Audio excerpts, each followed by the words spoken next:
Okay, I'm having some labored breathing. I'm going to start with the Liz Green stuff, since we don't have our Master of Ceremonies yet. Um, okay, good evening, everyone. Tonight we're beginning our further, more detailed exploration of the wands, and our friend Samantha was planning to guide us, but she hasn't quite arrived yet. So what I want to do is, where did I put it? What I want to do is I want to read, oh, there it is. I want to read Liz Green's description of the wands, which is in the New Mythic Tarot. And as I read it, I'm going to put the cards up on the screen, because what she's done is she's, for each suit, she's picked up a mythical story and carried the mythical story through the suit. And I think it's a useful way of remembering what the various cards are about. And so for that reason, I'm there's Annabelle. Let me get her admitted here. Maybe I should wait just a second. Hi, I like that you're going to read that. It's almost like King Philip came over from Geneva, Switzerland to remember Kingdom Phylum class and all that. Right. The story gives you something to put the information into. Okay, so this is Liz Green's description of the wands, and she's talking about the story of Jason and the Golden Fleece, and that's the story that's here. And I couldn't get all the cards on one slide, so I've got the first 6, and then the next 6, and then 2 more. And so I'm going to show you the first 6 here now. Okay. So the suit of wands, the numbered cards. The story of Jason and the Argonauts and their expedition to seek the Golden Fleece is a characteristically heroic tale, full of adventure and courageous journeying into the unknown. Because the story is really a quest where the hero must rely on faculties other than will and rational thought, it may be seen as a portrayal of the creative imagination and its mysterious power to move events and provide solutions from inner levels that elude our conscious understanding.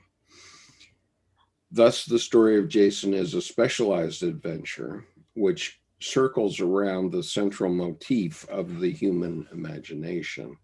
Now, I just realized that I cannot see if Samantha arrives. So I made you a co-host, Nick. Would you, can you put the participants up on the right side of your screen and then watch for Samantha to arrive? Sure. Okay, going back to Liz now. Okay, so the origin of the Golden Fleece, the magic goal of Jason's quest, was this. Phrixus and Helle, the 2 children of Athamas, the Aeolian, were hated by their stepmother. I know. Excuse me. Their very lives were threatened, and they fled, mounted on a fabulous ram, which was the gift of Zeus, king of the gods. This ram was endowed with reason and speech, and it had a fleece of gold and could move through the air as well as it could over the earth. On the course of their flight, Helle fell into the sea, which was thereafter called the Hellespont. Phrixus was luckier and reached Colchis, on the Black Sea. There he sacrificed the ram to his protector Zeus and offered its fleece to the king of the country, Aeetes, who hung it from the tree and set a dragon who never slept to guard it. Meanwhile, in Iolcos, in Thessaly, reigned King Peleus, who had wrenched the throne from his brother Aeson. Nice people, oh boy. Aeson's son Jason had been confided to the care of the centaur Chiron when a baby, to protect him from the wrath of his usurping uncle Peleus. Chiron eventually made known to the child grown to manhood the secret of his origin, and Jason went to his uncle and demanded rule of the kingdom according to his right. Peleus was frightened, for an oracle had warned him of a man wearing one sandal, and this Jason had appeared with only 1 foot shod, having lost the other sandal while crossing the river. Therefore, Peleus promised Jason that he would willingly comply with his demand, but that he had one small request to make, that Jason go to Colchis on the Black Sea and bring back the golden fleece, which properly belonged to Zeus's sanctuary on Iolcos. So Jason proceeded to build a ship with 50 oars, the Argo, in which he had set a bow of the prophetic oak of Zeus from Dodona. He gathered together the most famous heroes, among them Castor and Polydeuces, the warrior twins, Castor and Pollux, I think we refer to them, Heracles, Orpheus the singer, and King Theseus of Athens. And then the hardy adventurers set forth in search of the fabled golden fleece. Their voyage was full of incident, and they were forced to struggle against monsters and men, as well as against the elements. Finally, they reached the kingdom of Aeetes, where the fleece was kept. Luckily for Jason, King Aeetes' daughter, the sorceress Medea, fell in love with him and helped him to vanquish the dragon, which guarded the precious trophy. King Aeetes tried to stop the escaping Argonauts with ferocious soldiers who sprung from the teeth of the dragon that Jason had slain, but the heroes managed to sail off in their ship Argo with Aeetes in hot pursuit. Medea, who had accompanied Jason, was, however, not averse to stopping her father by the most brutal means, and cut up her brother Absitus and scattered the pieces of his body across the water. In grief, Aeetes called his fleet to stop and gathered up the dismembered body of the heir, and Jason and his crew now had clear sailing back to Iolcus. This return voyage, however, proved to be as perilous as the outgoing one, and Jason and his crew once again had to sail through the terrible clashing rocks at the northern end of the Bosphorus, which could crush a ship and which stood between him and the safe harbor. At last he reached Iolcus with the golden fleece. There he discovered that Peleus had put his father Aeson to death, being certain that Jason would never return from the hazardous voyage. Jason avenged himself on his uncle through Medea, who, with her magic spells, charmed Peleus's daughters into murdering him. After this, Jason reigned as king of Iolcus, but his victory had perhaps gone to his head, for unsatisfied with one kingship, he sought another, the crown of Corinth, by marrying Creusa, the daughter of Corinth's king, Creon. This understandably angered Medea, who avenged herself by murdering not only Creusa, but the children she had borne Jason as well. As for Jason, Some say that he grew weary of life and found the kingship of Iolcus a burden. As an old man, forever looking back to the days of his glory, he sat dreaming in the shade of the rotting hulk of Argo, and the poop fell on him and crushed him to death. Okay, what a great story. So there's the first half of the story, and complete with the dragon. And I'll just Chiron was also there, the centaur in the cave, in the Two of Wands there. That's a wonderful story. Yeah. To go with that right. the suit. Right. So right. So let's go back and look at it for a minute. So here's Chiron, the centaur, and here he is fighting the dragon with Medea's help, and the sacrificed ram. Yeah, sacrificed ram, and then okay, no sign of Samantha yet. Good evening, Raquel. Let me see if I can find the other page of this now. Okay, so then here's the other page.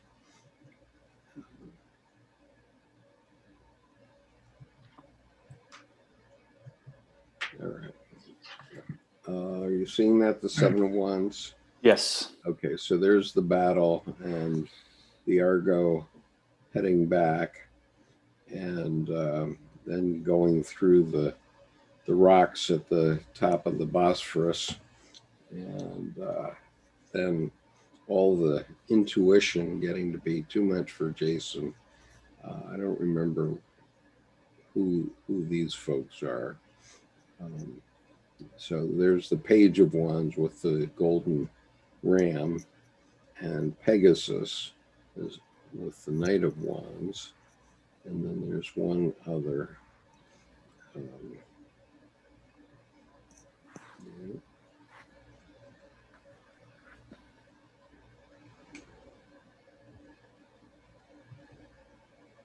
Okay, here it is.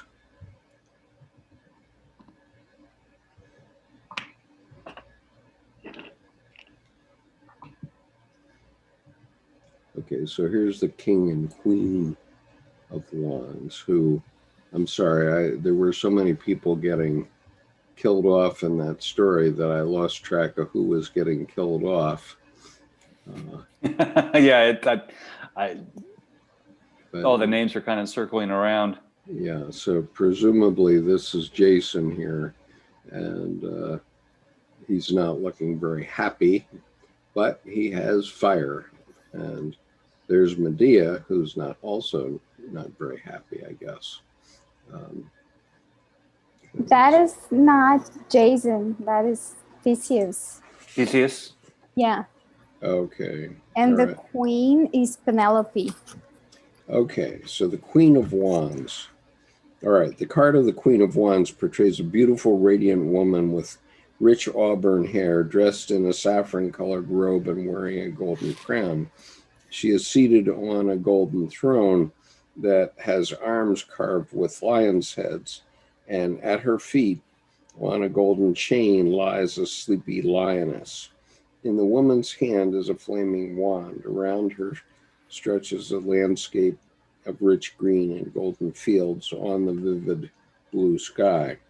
So, Raquel, I think you know this deck better than any of us, do you not? Probably. Yeah, I know. Right. Okay. So do you want to go through the story? I mean, I read it kind of herky-jerky, and I'm not sure it connected it up very well with, or I connected it up very well with the meaning suit. of the wands? The suit? Yeah. And since we don't have Samantha yet, if you'd like to tell the story, I'll pull the screen back up.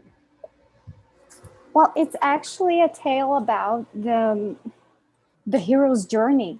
You know, Yeah. Jason has to accomplish a lot of tasks that he embarks on to get recognition. He starts his journey to win something, to become. It's not actually that he wants to be a king, but he certainly wants to be seen, and he wants to win over something. So he goes on this journey. And this is his initiation, correct? Yeah.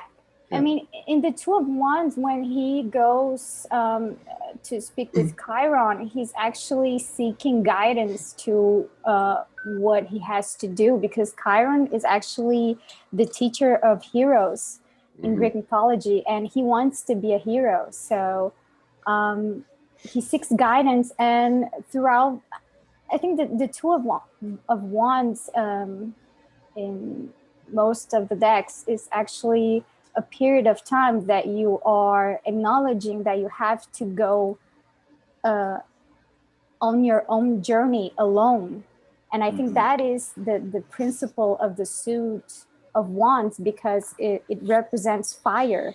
And fire as an element usually is seen as self-development, so you have to be your own individual. So this journey, even though he encounters a lot of people and he goes, he creates a lot of relationships with different types of persons, still it's his journey, and he's becoming something that he doesn't even know what it really is. And that is the beauty of the fire element. I mean,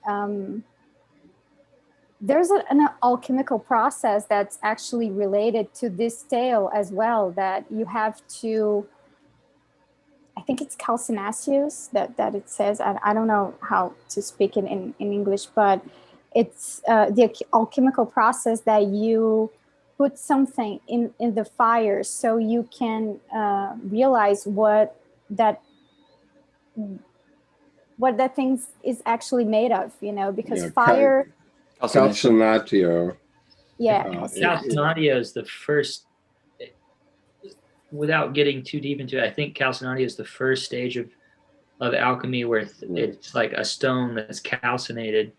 I think this could relate to separatio or separation, which is like putting something into a vessel and separating down the different parts. Yeah, but still the exact same thing. It's plays to what you're saying. Yeah. So go ahead, Raquel. So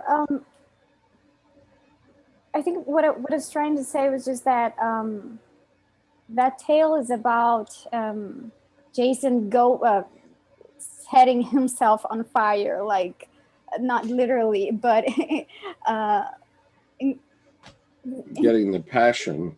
Yeah, because he's going on this journey and he's trying himself out, and he's gonna try to see if his journey is correct or not. So when he start off in the Two of Wands, he has an idea, talking to his master. Actually, the Chiron is kind of a teacher figure in here.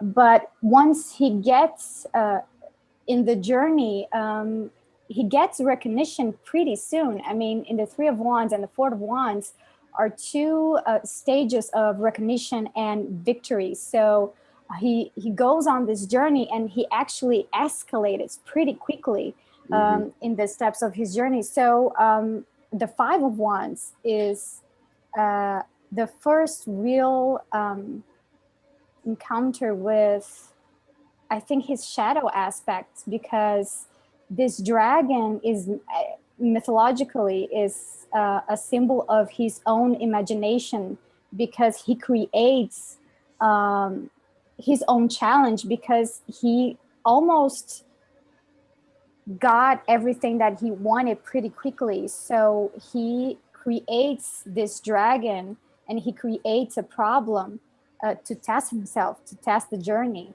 so he can move on, And then the Six of Wands is another step of another victory, because he's a lot more mature. He's a lot more wiser, because he conquered his inner dragon, so to say. Okay, let me get the others up here. Just a minute. Hi, Skip and all. Uh, Hey there. Did you get my message? yes. Okay. So we're in the middle of we have marked time a bit Thank though, that. and so we're in the middle of Liz Green's story about this. Alrighty. And about the wand suit. So Raquel's recounting it because she knows the most about it. And Raquel, this is great. I love the way you're fleshing this out through the story and the myth both. And this is I'm really enjoying this. Right. Okay. So let me. So Samantha, we'll start you off in just a few minutes. But, Yeah, take your time. I actually Okay. like hearing. Okay. So, whoops. Did I give you the new one? Yeah, it's the new one. Okay. Yeah. All right. Good. Can I ask a question though, Raquel? Does that mean that the dragon is the shadow self then in this? It can be. Yes, it can be, because the dragon, in a reading, the dragon can mean an outside conflict, but it's usually something that is projected outside from. It's a conflict within that the person creates a conflict outside, so he can have actually something to test himself, but it's always a shadow aspect. And like St. George and the dragon, right? St. George slayed the dragon, but that was his shadow. Yeah. Also, if you look at very quickly, I'd like to read the stages in Joseph Campbell's The 12 Steps in His Hero's Journey, because even though this is only 9 or 10 cards, you can see in almost every one of these cards how one of these stages in the hero's journey is reflected. Well, let's finish. Raquel finish.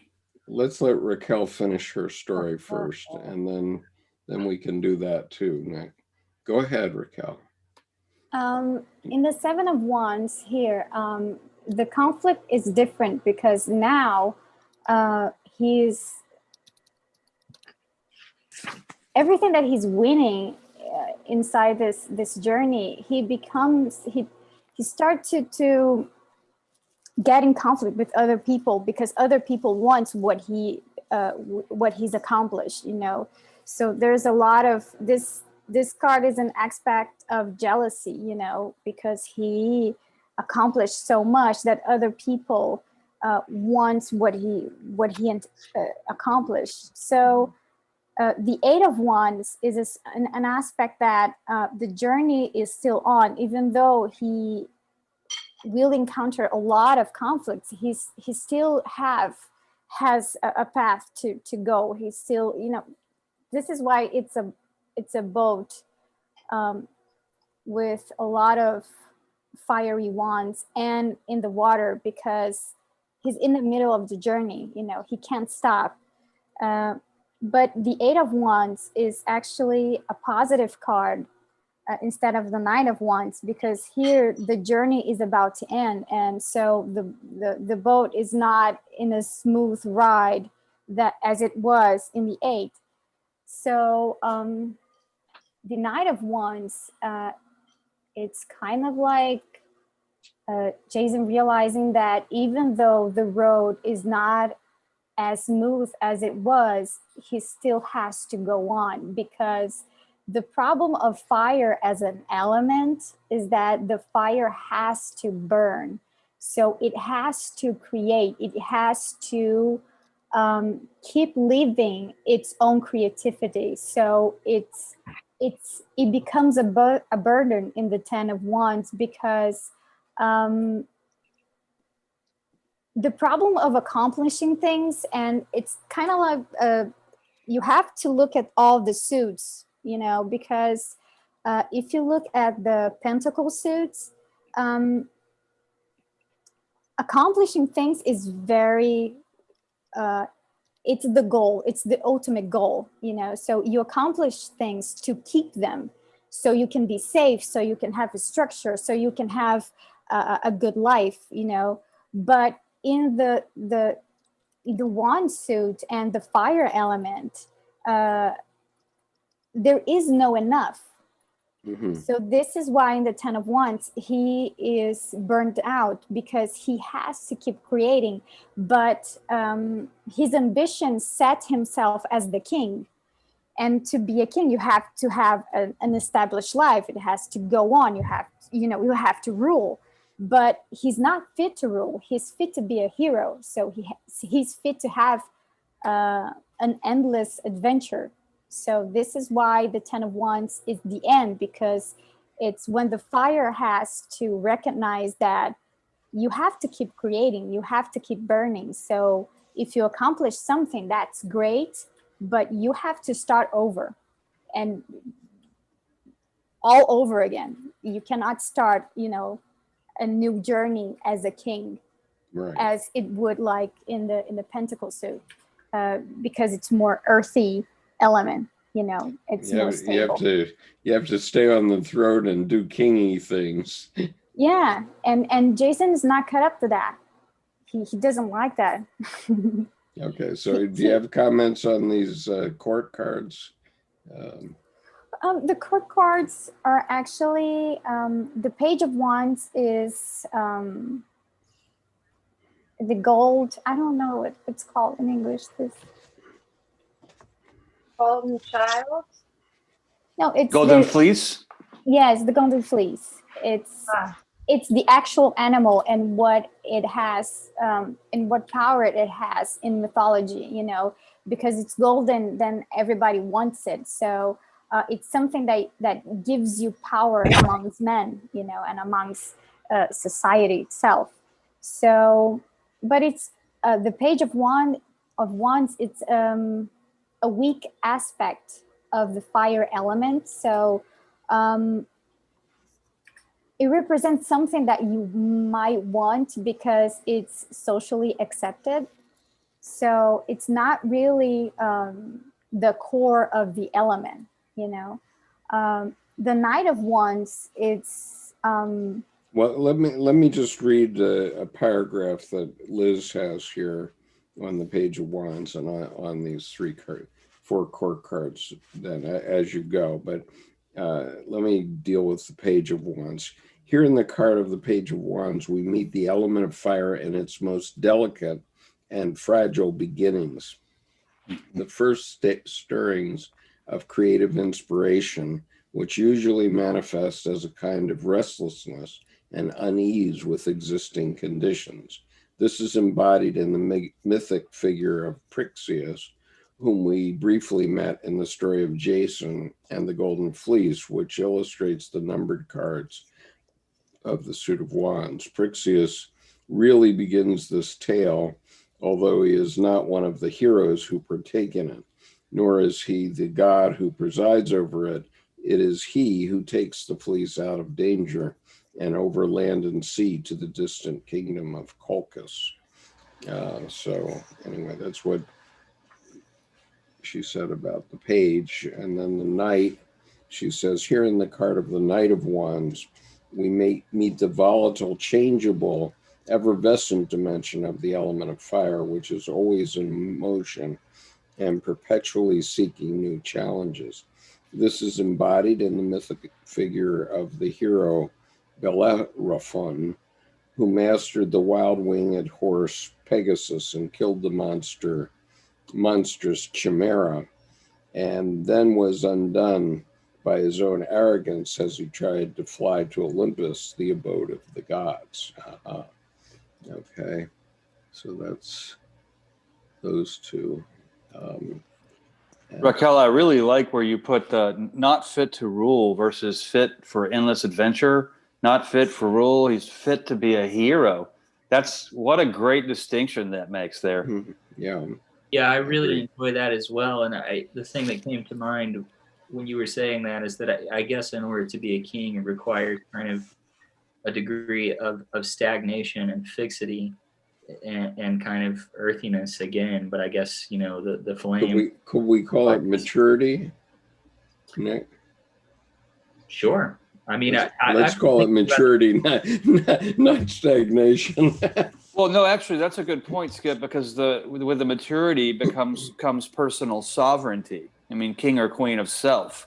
Right. And so that, yeah, but that is there's a, why don't we say stationary or more sedentary or home? You are living somewhere instead of always out on adventure. Right. I don't know. Okay. In the context of the story, I like stagnation, but sure, Okay. immaturity. I mean, I just mean the difference between like the flame and fiery spirit of the adventurer kind of always burning, and then the kind of, I imagine what that person would feel as being a very stagnant existence of just sitting on the throne, not moving, not doing anything. And keeping Like, the fire burning. And having a daily routine for someone who's really drawn to the fire element is very complicated, you know. Yeah, like sure. Having an 80-day job is a hard thing to do. Right. Well, yeah, and actually, when you brought that, I like the stagnation too, Nick, because Raquel, when you brought that up, you really expressed, rather than getting old or he didn't like being a king, he stagnated because he wasn't doing what he was made to do, which was endless adventures of the hero. And so you're right, that is a very complex. And you really pulled out the dejection where he's just sad and in grief that he's not living, he's sitting. Yeah, I mean, yeah, also just to reply to what you're saying, I mean, I think in the context of a much older man or somebody who's in the position of kingship and happy to step into that place, then I think it's definitely maturity. But it seems like in the case of Jason, it's like he is kind of this immature younger man that still has, you know, a lot of fire that he needs to burn out. Still has almost no good deed goes unpunished. Let's let Raquel finish the story here so we can come back together. Well, the King of Wands is Theseus, and Theseus is the king that he tried to take his throne, but he will not rule his kingdom, you know. So Theseus actually, he appears, I think, in the Four of Wands and the Seven of Wands, you know, in the card with all the conflict. Theseus is one of the figures inside of that conflict. So Theseus is also a mythological figure that represents the hero's journey. But he, instead of Jason, he can rule and he has to rule, and his kingdom is all about, I think, conquest and conquering another lands. Mm-hmm. So he can like use his energy towards that, so he can rule in a different kind of way. And the Queen of Wands is actually a very independent female figure, because she is the real embodiment of the fire element in that suit, in this particular deck. And usually the king and the queen in the mythological tarot, they're not actually married. They have separate stories. So Penelope, she's her own queen. She has her own kingdom. So her history is completely different than Theseus, for instance. So Theseus is it's a type of kingdom, but Penelope is a different type of kingdom. I see. Yeah. Question, Raquel.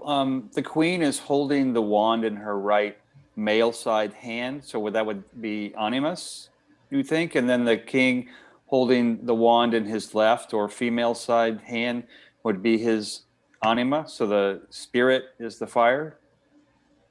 I don't really think that they have this type of connection with the other side, because all the queens and all the kings in this deck are seen as different aspects of the female and the male.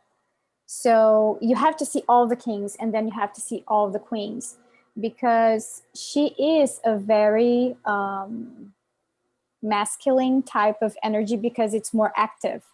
Okay. But in comparison to other queens, like the Queen of Cups especially, and the Queen of Swords, there are like more receptive energy, female energy. So when you say the queen embodies the fire, that makes sense because she can give birth. She can have the fire inside, which makes life. So she is a real embodiment here of the suit rather than the king. That's a really good point. And I think that what strikes me most is actually the lioness in her feet, because she has the wands in the right hand, but she has a lioness like laying down her feet, completely tame. So the animal aspect of herself is completely tame. So it's actually echo of the strength card there. Exactly. That was going to say. Right. Right. So I'll quickly read what Liz Green says. She says, here in the card of the Queen of Wands, we meet the stable, vivifying, loyal dimension of the element of fire, which warms and heartens as it inspires. This is embodied in the mythic figure of Queen Penelope, the wife of the famous wandering hero Odysseus of Ithaca. At her birth, Penelope had been flung into the sea at her father Icarus's order, for he had hoped for a male child, but a flock of purple striped ducks buoyed her up, fed her, and towed her ashore. Impressed by this prodigy, Icarius relented, aware that his young daughter must possess some special destiny, and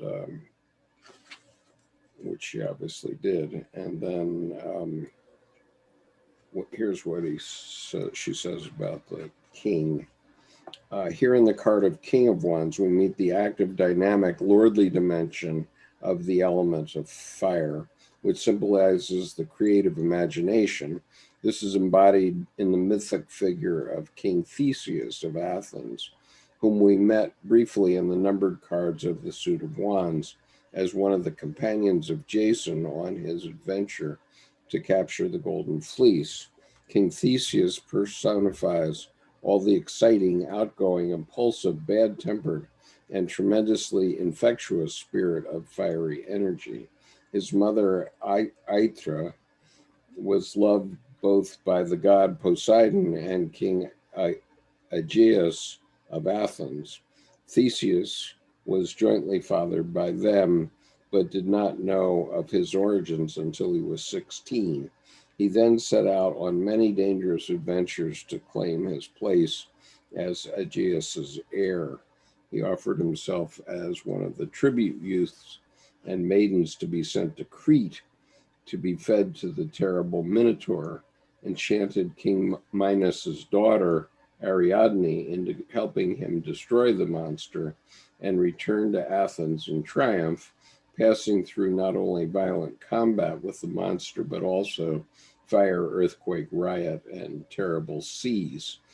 When he became king of Athens in Aegeus's place, he was full of new and brilliant ideas of how to unite the constantly warring Greek city-states, and through a combination of charm, good salesmanship, physical prowess, a flair for the dramatic, and a brilliant mind, managed to persuade these independent and haughty lords to pull together under one yoke over which he presided as High King. As I look at this image, though, it looks like he's saying, "Oh, do I have to?" Is it just me, or does the queen in this case look even more masculine than the king? I mean, yes, definitely. She's powerful. I mean, he's in a sense a pawn in a way. He's sitting. Her sitting. She's present. Yeah, I mean, definitely. so, and look at her throne, the pyramid top behind her, whereas his has all this architectural order, and it's like the Acropolis up top, and she's got some chutzpah. I mean, that throne is just amazing. Yep. Well, Penelope did hold herself together during the Thank time you, Raquel. that Odysseus was out. Yep. So Samantha, you're back. You're here. I am here. Thank you for y'all's patience, and thank you, Raquel, for all that. It was really good. So yeah, I'm ready to show my slide, if that's okay. Right. So Samantha is the leader of the wands for tonight, and had to play a little catch up here at the beginning, but she's here now, and so we're ready to go. So Samantha, Okay, so it's your show.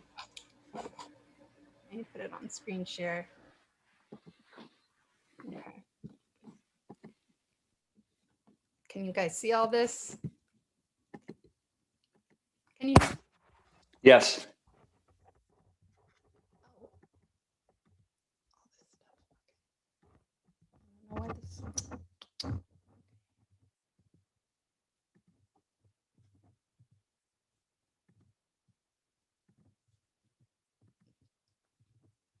Okay, pretend that you can't see that. Okay.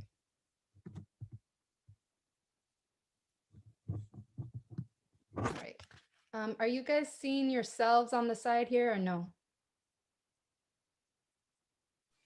No, I see the minor arcana suits of the tarot slide. Yeah. Okay, great. All right. So last week we were introduced to the minor arcana through the suits of the tarot, which we spoke about in a general way, knowing that they include cups, swords, pentacles, and last but not least, and we go, and wands,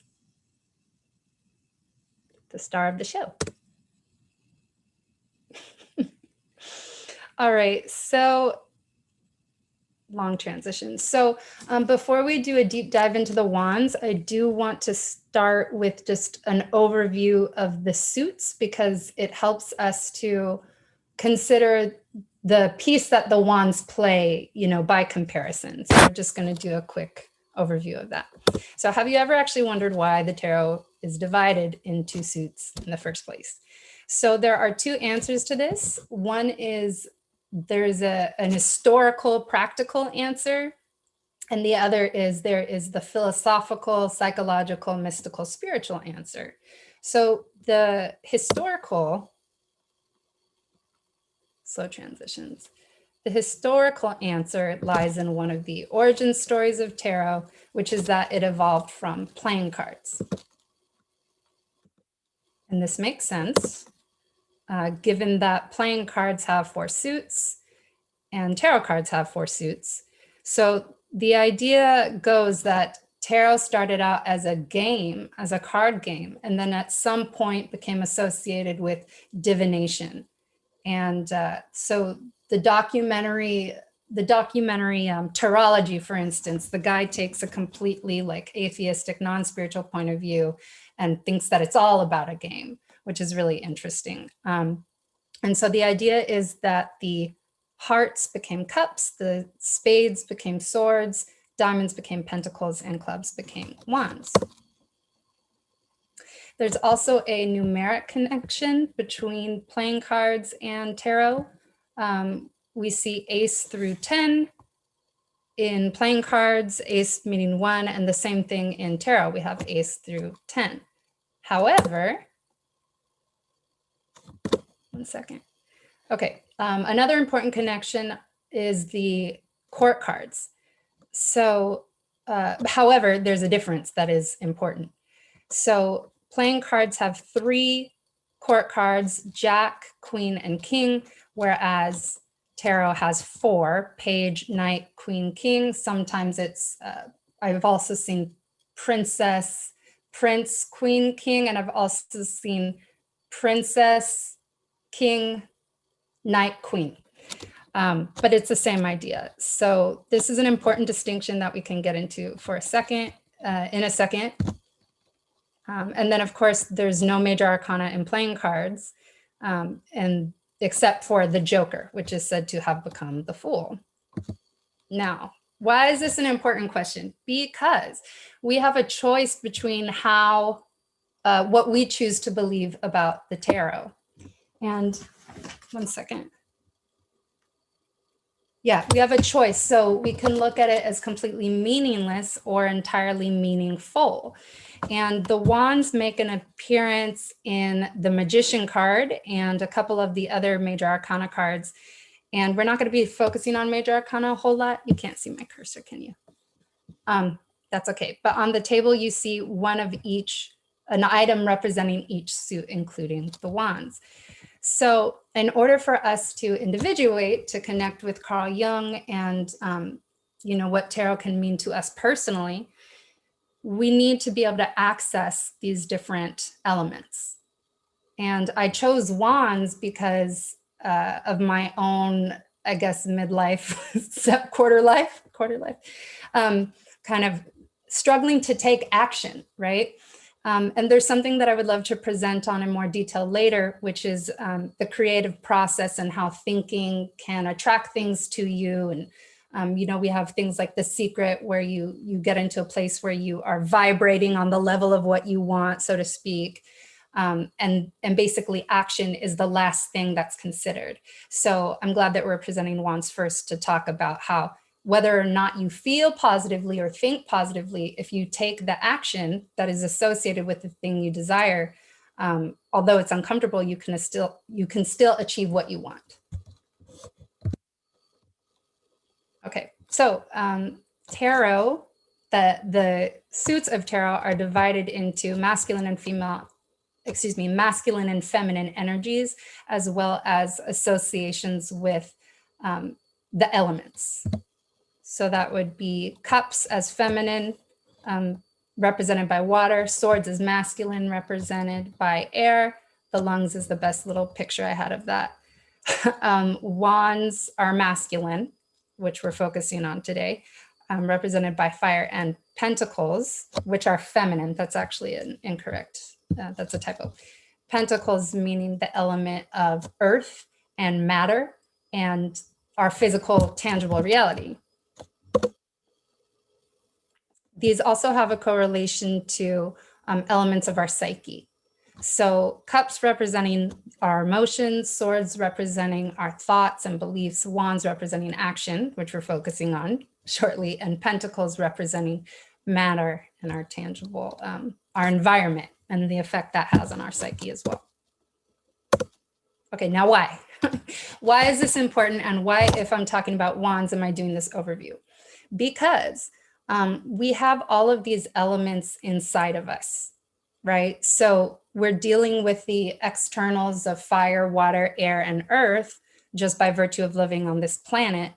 But we also have the internal energies of masculine and feminine within us, as well as, we have actions we can take, feelings, we have thoughts and beliefs, and we need to deal with our physical reality. So in tarot, when tarot helps us to see when one of these is out of balance. So if you're getting, if your readings is really, cups heavy, and you're asking about accomplishing a goal, that's an indicator that you're out of balance. And that's the same with masculine and feminine energies. You want them to be balanced. So why are these particular suits chosen? So we could say it comes from playing cards, but the fact that there is a universality of meaning and appearance across different cultures and ethnic groups indicate, can we really say that that's just accidental? So for instance, this is a representation of an Indian god. This is a combination of Vishnu, I believe, and Shiva. One moment. Kali and Shiva, rather. A combination of masculine and feminine, and you'll see that this wasn't taking place in Europe in the 20th century, right? But we see the representation of swords. We see a scepter, which is equivalent to wands. We see a cup, and we also see a ring, which is round like a pentacle. So there's that same balance between vertical objects having to do with masculinity and round objects having to do with femininity and the receptive quality. So what does this have to do with wands? Well, I tried to explain before, but basically, I think you'll see as I go on in the presentation here how the similarities between the suits are important, but the differences are as well. So Raquel was talking about how wands are a passionate energy associated with fire, so it can represent spirit, but it also represents, it can represent conflict, right? When you're too aggressive and take too much action, hyperactive, and it can also represent, I just had another thought that flew out of my head. It's basically the initiating of goals, plans, and ideas. And what does this have to do with individuation? So, number one, archetypes.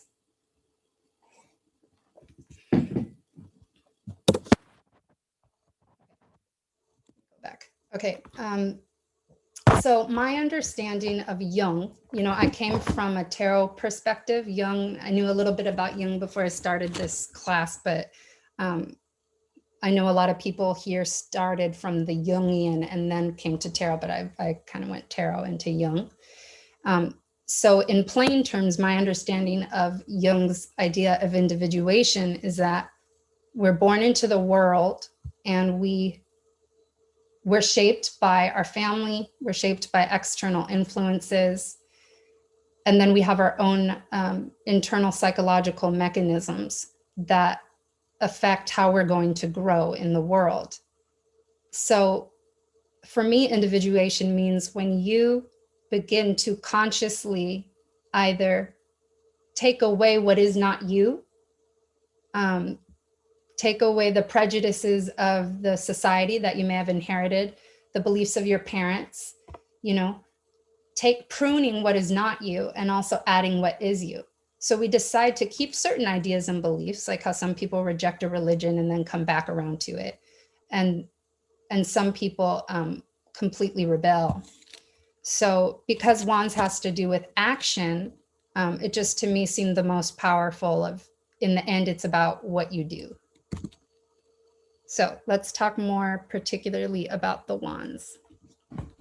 Oh, I also left out, before we get more into that, I also left out that this is described in this book, Tarot as a Way of Life, a Jungian Approach to Tarot, which is a really great book by Karen Hamaker-Zondag.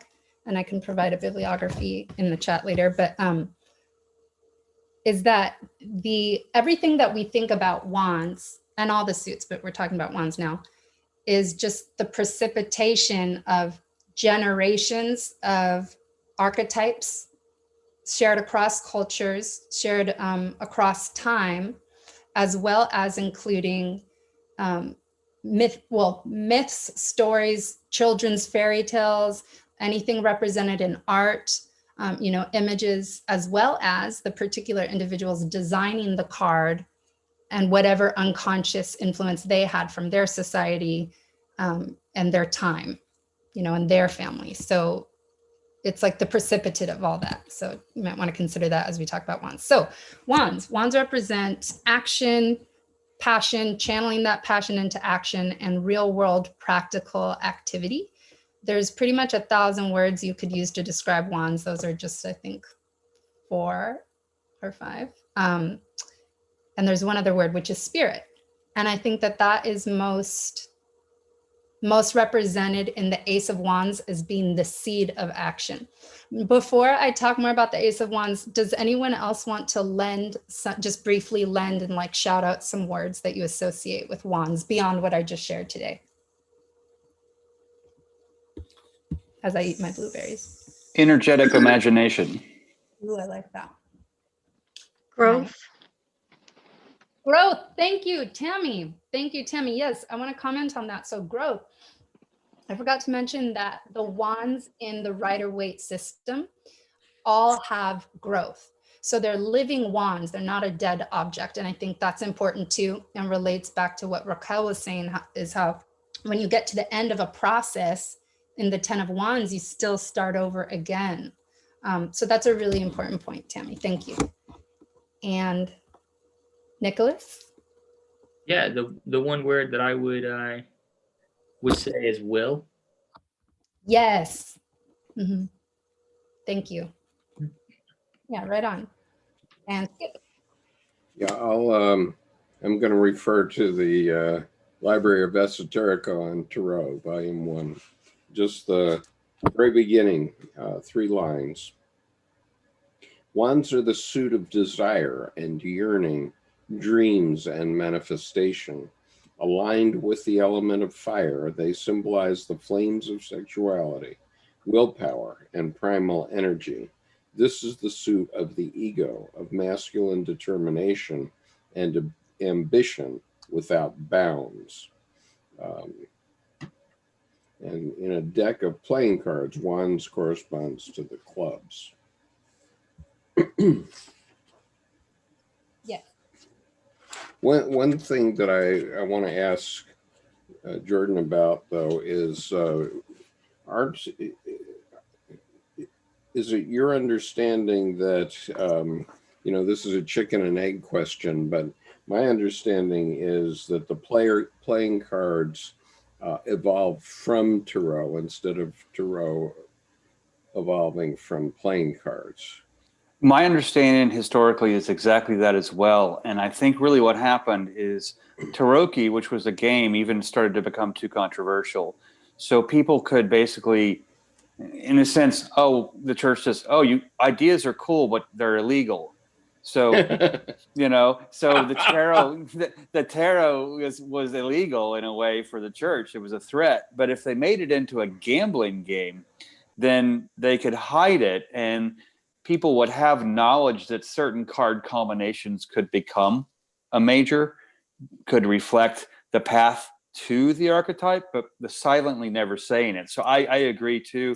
I think that playing cards were distilled out of, were a precipitate of the dilution of tarot. And that way they could, have their illegal ideas.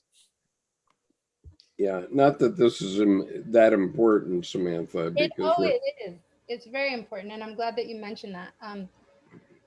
Well, it happened 600 years ago, so. Right.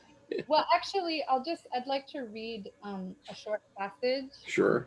Topic, because it's not important yet. Okay. Early card, because I've heard, mostly I've heard what I shared today, but I think there's evidence of being the other way around. So I would say I got that idea from Tarology, Enrique Enriquez, who I was really into at first, and sort of my mind, I differ from his point of view in some ways, but he believed that in order for us to be, be in our integrity, for those of us who, well, he doesn't even think you should really charge, but he works for people who do charge, or works with them and teaches them and coaches them. That the process. Samantha, we can't really hear you very well. So can you hear me now? Are you able to sit closer to a mic or something? Can you hear me now better? That's better. Okay, I think let me know if it fades out again. Okay, so you were talking about. I was going to say real quick, Samantha, that's a great point with Enrique Enriquez, but do know that he will straight-face deadpan you, trickster Loki, say exactly the opposite of sometimes what he believes, because he's playing the story rather than facts. Yeah. It's the process for him. So he's not so much misleading, but sometimes he's a great guy, but he also can be a wonderfully intellectual imp, because he's wicked smart, and so he's enjoying himself. Absolutely. Well, what I wanted to expand on that and say, for me, interacting, and I don't want the whole presentation to be on Enrique Enriquez, but it is an important point because it deals with opposite beliefs and extremes of ways that you can look at the tarot. One, that it's just painted cardboard. There's nothing mystical about it. There's no, psychic ability on the part of the reader. That's one point of view. And then the other point of view is maybe more fatalistic, you could say, that it's all predetermined, and every image that you draw up, it means this is going to happen in your life. So to me, it's somewhere in the middle, but I think I had to swing to both sides, and I'm finding my balance now. So what I wanted to say about one last thought on Enrique Enriquez is he's also a bit absurdist. So with any field of academia or political thought or anything like that, there are people within that. It's like that phrase, dissent is patriotic. To me, that's what he's doing. Like, he obviously loves the tarot, but he's critiquing the dangers that can happen when we give all our power away by thinking everything is predetermined or fated, or we need to go to someone with psychic ability to help us change our life. It's just a critique. Obviously, I think tarot is helpful, or I wouldn't be doing it or charging people. But anyway, okay, so I'm going to read what this book says about the origins of tarot. Early card games. So in my opinion, says Karen Hamaker's on deck, the origin of the tarot goes back a long way. In essence, the tarot is anchored in our unconscious and represents self-knowledge. However, it is only between AD 1300 and 1500 that we came across references to what actually sound like actual tarot cards, although they are not called by that name. The earliest mentions are more of the existence of playing cards in decks of various designs. In 1377, a German monk, Brother Johann, wrote about the ludus cartarum, game of cards. I wouldn't be surprised if anyone here, Jordan or Skip, know about that.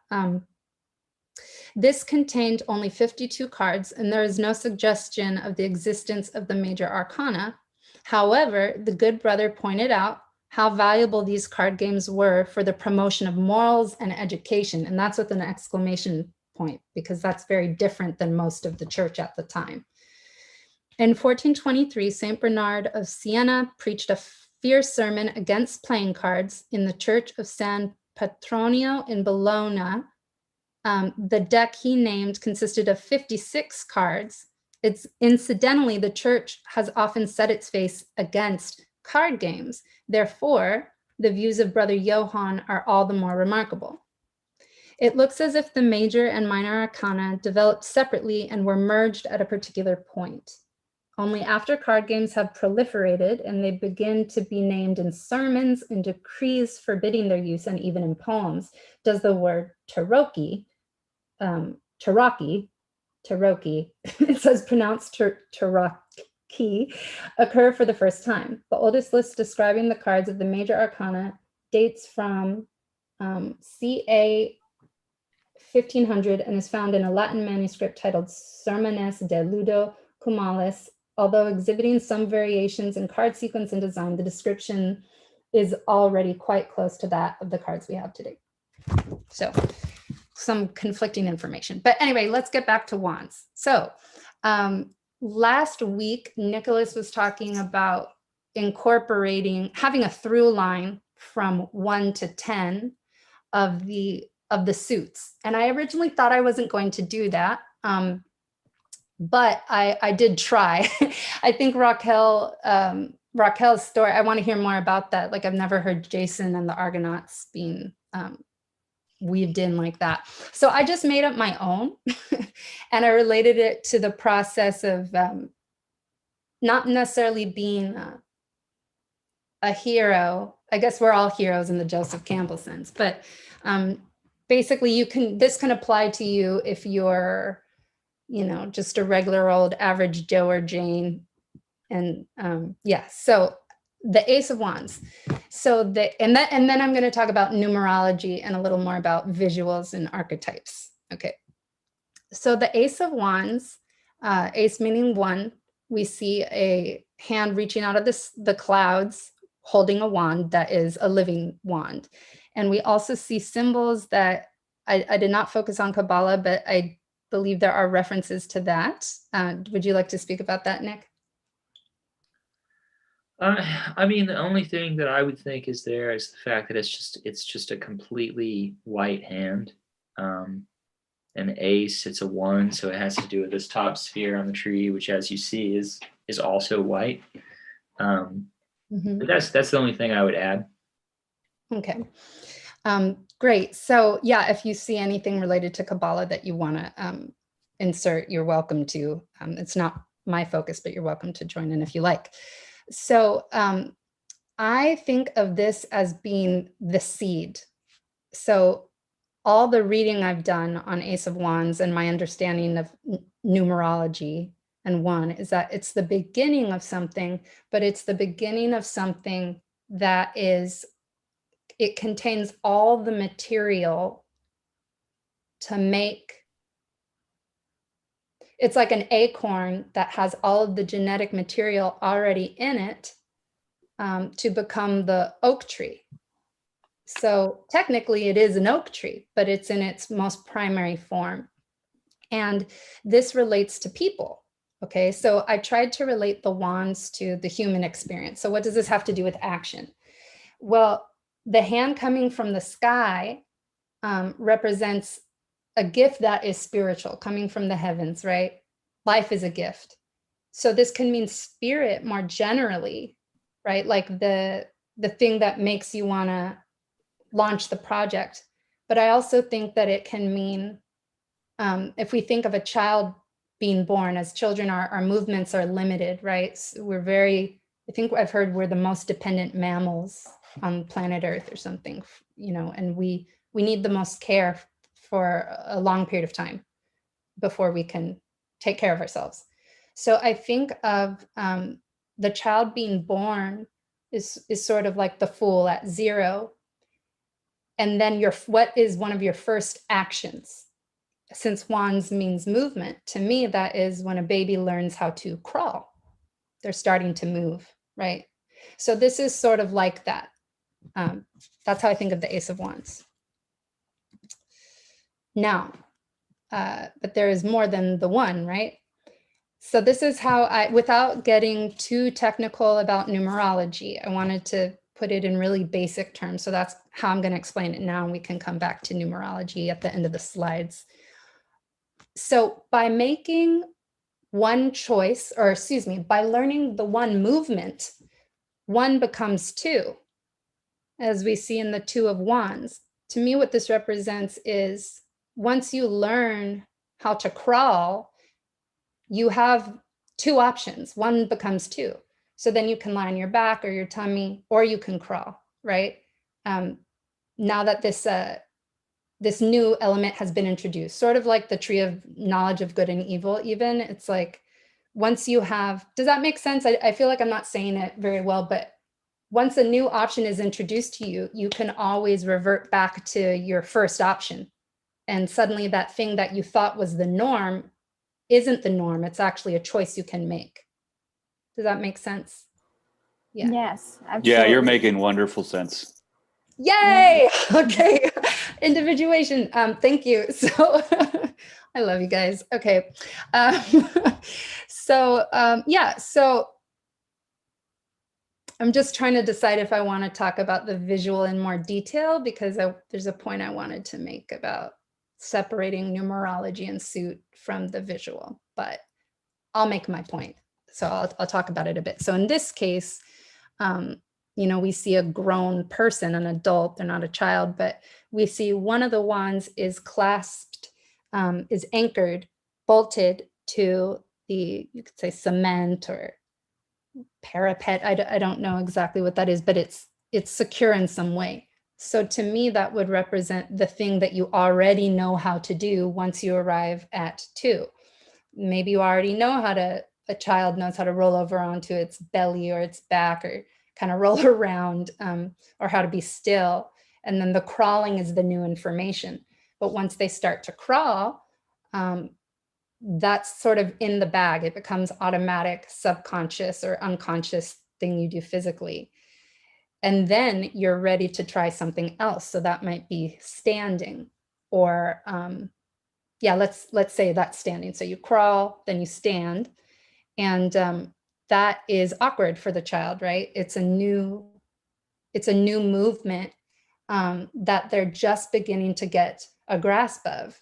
And speaking of grasp, we see this adult holding that second wand atop that shelf, or I don't know exactly what to call it.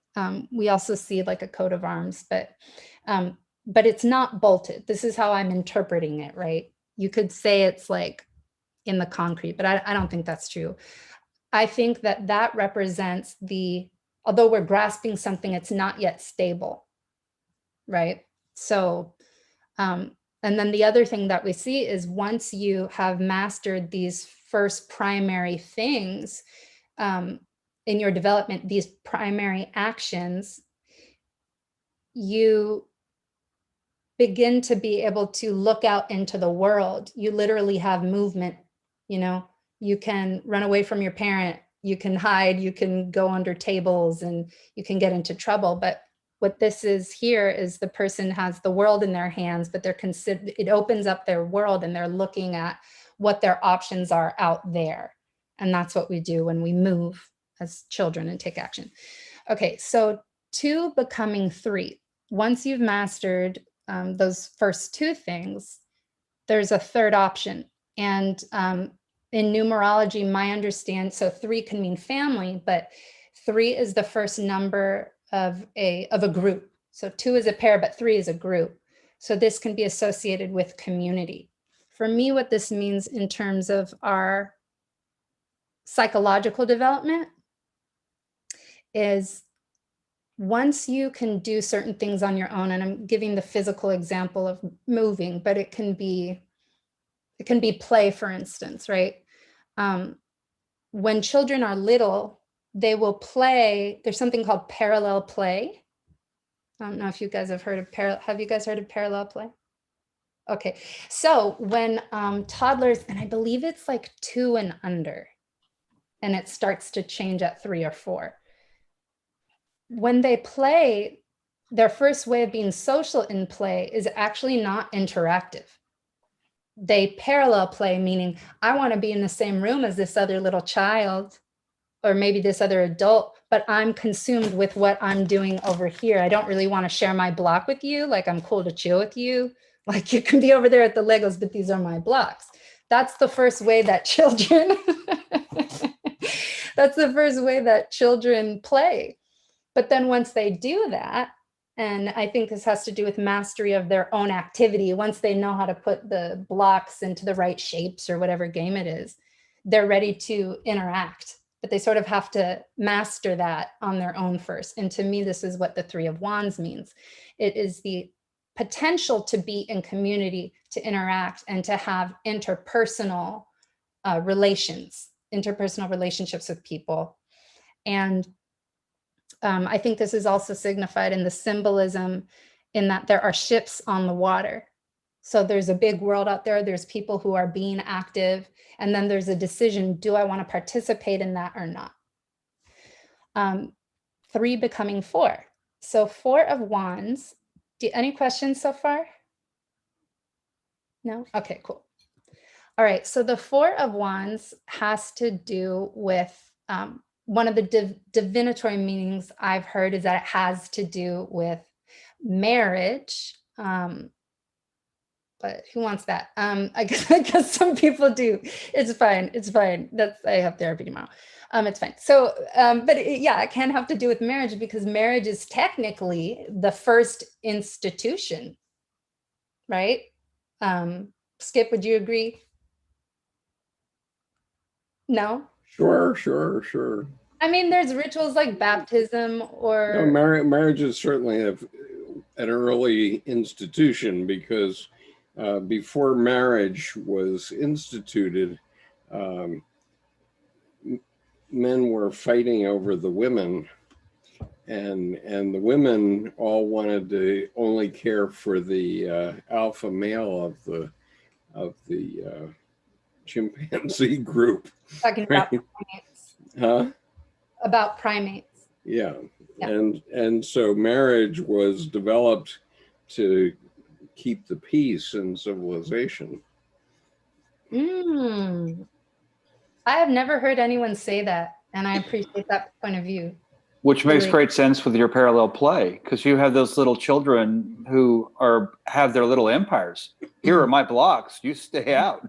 I mean, yeah. And we do that with people as well. I saw this documentary on minimalism that talked about our attachment to things can be an extension of or preclude our attachment to people. And in societies where we get more isolated, we develop even more of an attachment to objects and things. So I guess the blocks then become the boyfriend or the girlfriend or the lover or the husband, wife. However, what I liked about what you said, Skip, and I'll come back from the tangent in a second, but what I like about what you said is I feel like today people get so, we're so free that we can choose to be enslaved, or we can critique, this is like on the far left, but critique all the institutions we've inherited, which I think can be helpful, but in a way it can also ignore how that evolved in the first place. It had a purpose that benefited our species, or we wouldn't have it. Yeah, I mean, my surmise came from visiting the orangutan, or not orangutan, the great apes exhibit at a zoo once, and here was the alpha male in the center, and he had all these females, like 5 females were grooming him, and there were a bunch of other females around him, and the non-alpha males couldn't get close to this cabal in the middle. And so what happens with the young males that are out on the edges of the society there? They're waiting until they can get big enough so they can brain this guy. And what Jane Goodall discovered was that chimpanzees make war. I mean, they're just incredibly, They murder too. yeah, they're murderous and violent, and so they're not just cute. And so we developed civilization so we didn't have to do that anymore. And so marriage is an aspect of civilization, right? And I'll say one other thing, which is that marriage, one of the benefits who knew that this would turn into this right now, but in an evolutionary sense, monogamy, although people, at least where I live, especially critique monogamy, right? As a heterosexist institution, it does benefit the progeny in that if one parent dies, the other parent is there to take care of the child. And if that union is just between them two and not everyone else, the energy of, say, the father will not be scattered amongst different families. You can contain it. So just wanted to bring that up too. Anyway, whatever you think, Skip, you were going to say one more thing though. Sorry. Well, I guess I was going to say that sometimes polygamy makes sense. For example, in the Arab world and in Islam, a man can have 4 wives, but there's a historic reason for that, which was that they didn't have benefits for women. If you went off to fight a war with Muhammad, peace be upon him, and you got yourself killed, you left a widow, but there was no government that was going to take care of the widow, right? Mm-hmm. And even we only got around to doing that after the Civil War, right? When Lincoln started to talk about that. So therefore, it was condoned for a man to have 4 wives, but he had to treat them all the same, and that's the rule in Islam. And so, so it's really quite a moral tale. It's not amoral. That mm-hmm. There's also the opposite of polygamy, which is multiple wives. Isn't that? It's not misandry. Is that hatred of men? There's a word that is the opposite, where a woman has polyandry, where a woman has yes. more than one husband. And I knew a woman like that too, who really liked it because she had. She liked. I'm sorry. I was thinking of something else. This was still a polygamy situation, but her husband had 2 wives, but she really liked it because she got 3 days a week off. Yeah. When she didn't have to care for this guy, right? I saw that on a documentary about Mormonism, where the women were saying they actually didn't want, one woman said, I will not, she told her husband, I will not marry you unless you're going to continue this lifestyle, because she like really believed in it and new generations were going away, but domestic labor is still labor. Mm-hmm. So anyway, so wanting someone to help labor and they become best friends. And so there's all sorts of different ways of looking at it. I just wanted to say though, with the husband to wife ratio of having multiple husbands, there's a place, it's in East Asia. I think it's somewhere in India or around there. It's culturally very similar, but it's not technically called India. There's a very isolated place in the mountains where the population of women started to massively outweigh the population of men. So they changed the tradition at one point that they wanted every woman to have at least 2 husbands. And it's interesting because it's the complete opposite. So she cooks and she takes care of the household, but she's sort of considered the breadwinner. And very interesting. Anyway, okay, but moving on from the marriage. Thanks for entertaining that interlude. I have one comment about this card. And I also just want to say, I think I might convert to Islam. Yeah. Just Well, kidding. you have to go live in Saudi Arabia too, though, Nick. Oh, I kid. And don't forget the omelets and lunch. I was just going to say that with this card, I can definitely see the marriage thing, but to me, it looks like it's kind of a welcome home celebration or something like that. Whereas in the previous card, there's this ship that I would imagine is coming home from sea, but I guess it could be leaving sea. I think coming home from sea fits quite well with the welcome home in the following card. Isabel Kligman, who wrote the book on this, says that it represents a harvest, and this is a type of canopy that is used in Jewish wedding ceremonies. And so a wedding represents a harvest of a whole lot of things coming together to make it possible for a couple to come together as a pair. And the 4 energetic functions are all present and accounted for then. Yeah. And Samantha's growth, you're building this really wonderful growth story through these cards, the way you're approaching them. Thank you. I like the storyline of this cosmic toddler. Yeah. Ooh, Yeah. that's the name of your debut album, Cosmic, or the name of our band, Nick, when we get to Cosmic Toddler. That is a good band name. well, Who knew? I have to mute myself. Me too. So getting away, just progressing away from marriage, in the same way that the Lover's card is often associated with romantic love, but it can also mean so many other things like personal integration and mostly that, I guess, like incorporating your shadow side. This to me means, okay, so 4 numerology, I think of it as either it can be we have 4 points on a square, and a square can either be a foundation upon which to build, but it can also be a trap. It can also be a cage. And that depends on, if the card is upright or reversed, or if you're divining for yourself or someone else, it depends kind of what you're feeling in the moment. You have to sense it in context. But I think in short, and then we'll move on to the 5 of Wands, I think it means once you decide to be a part of society in 3, you are subject to the social norms of that society. You can choose to go with the grain, you can choose to go against it, but you are expected to behave in a certain way. And it's necessary to conform to a degree in order to function within that society.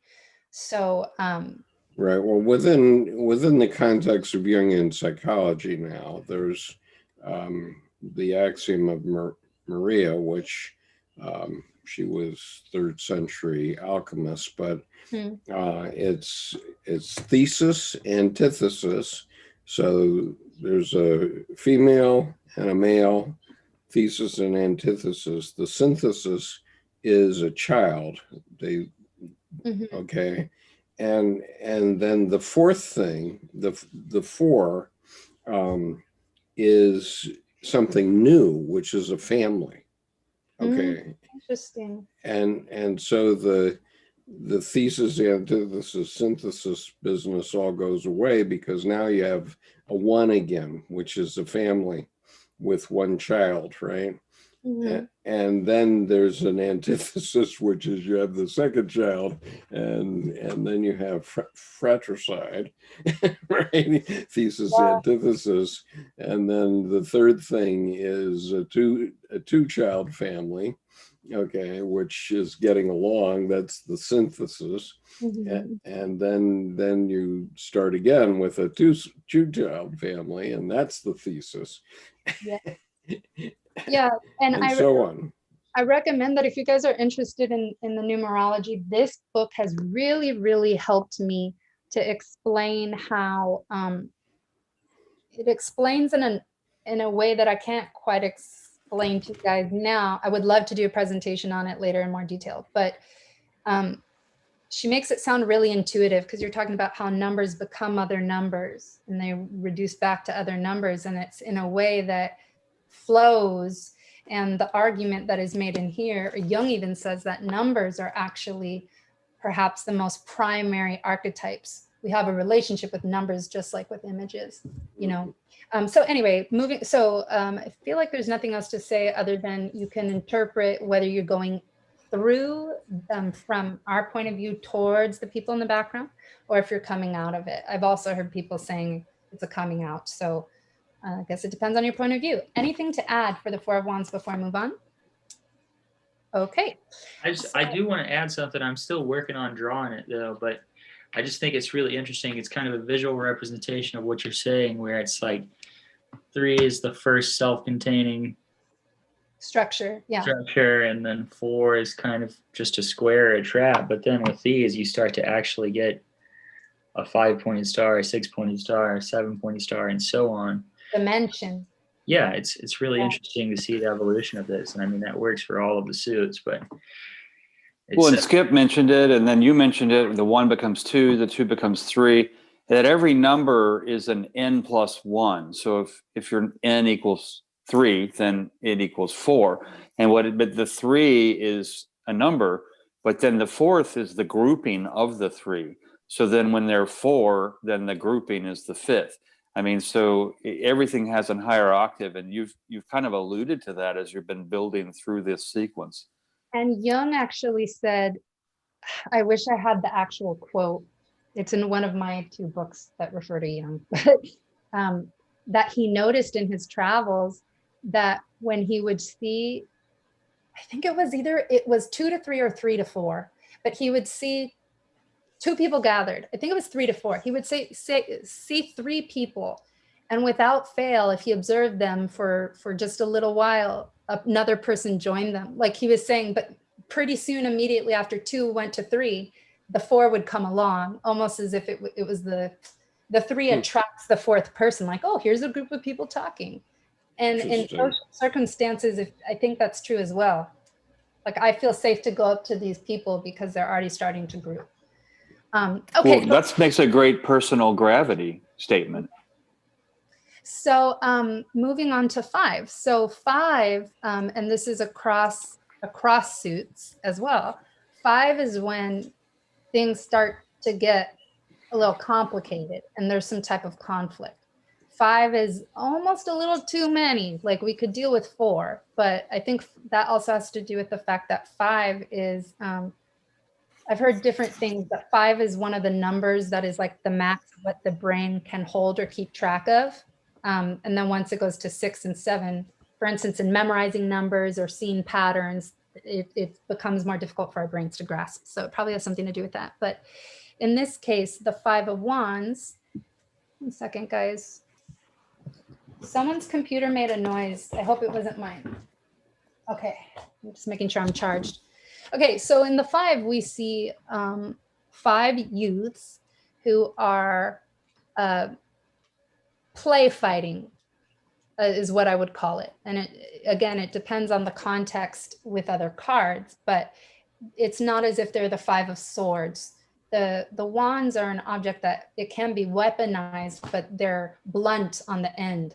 So it's sort of, I've read one interpretation that it's the sort of, kind of like how Maybe this applies to children. Let's go back to children.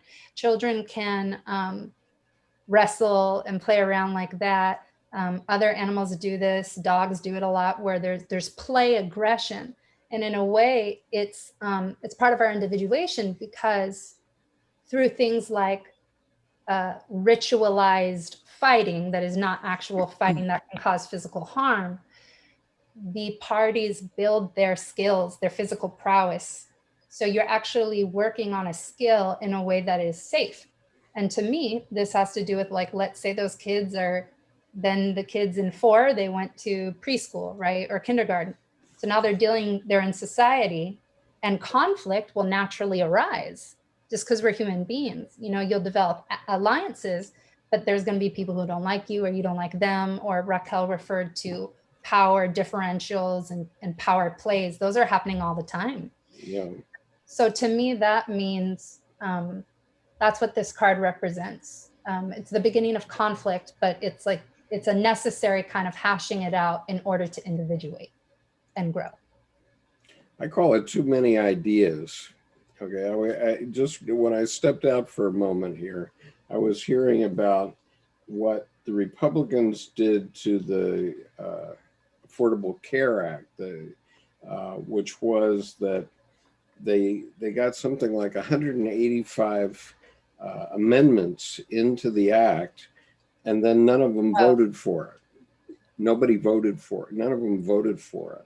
And so the Democrats would have been better off just forging through and putting in what they wanted, but instead they accepted 185 or something amendments that the Republicans wouldn't vote for. So that's interesting. So I'm assuming that was tactical, right? To slow things down in some way. Well, yeah, obviously. It wasn't. Anyway, yeah. Let's move on.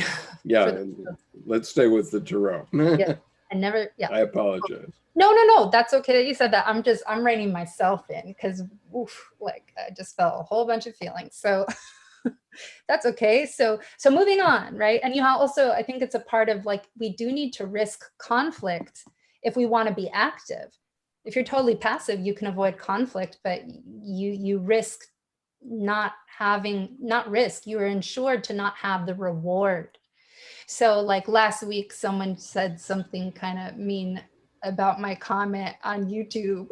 And like, I thought about that today, and it's like, I'm still presenting, right? And I'm realizing, and there's other ways this has shown up in my life, but if you're a part of a society, if you put yourself out there in any way, statistically, it's not just plausible, but inevitable that some people won't like what you have to say or care for you.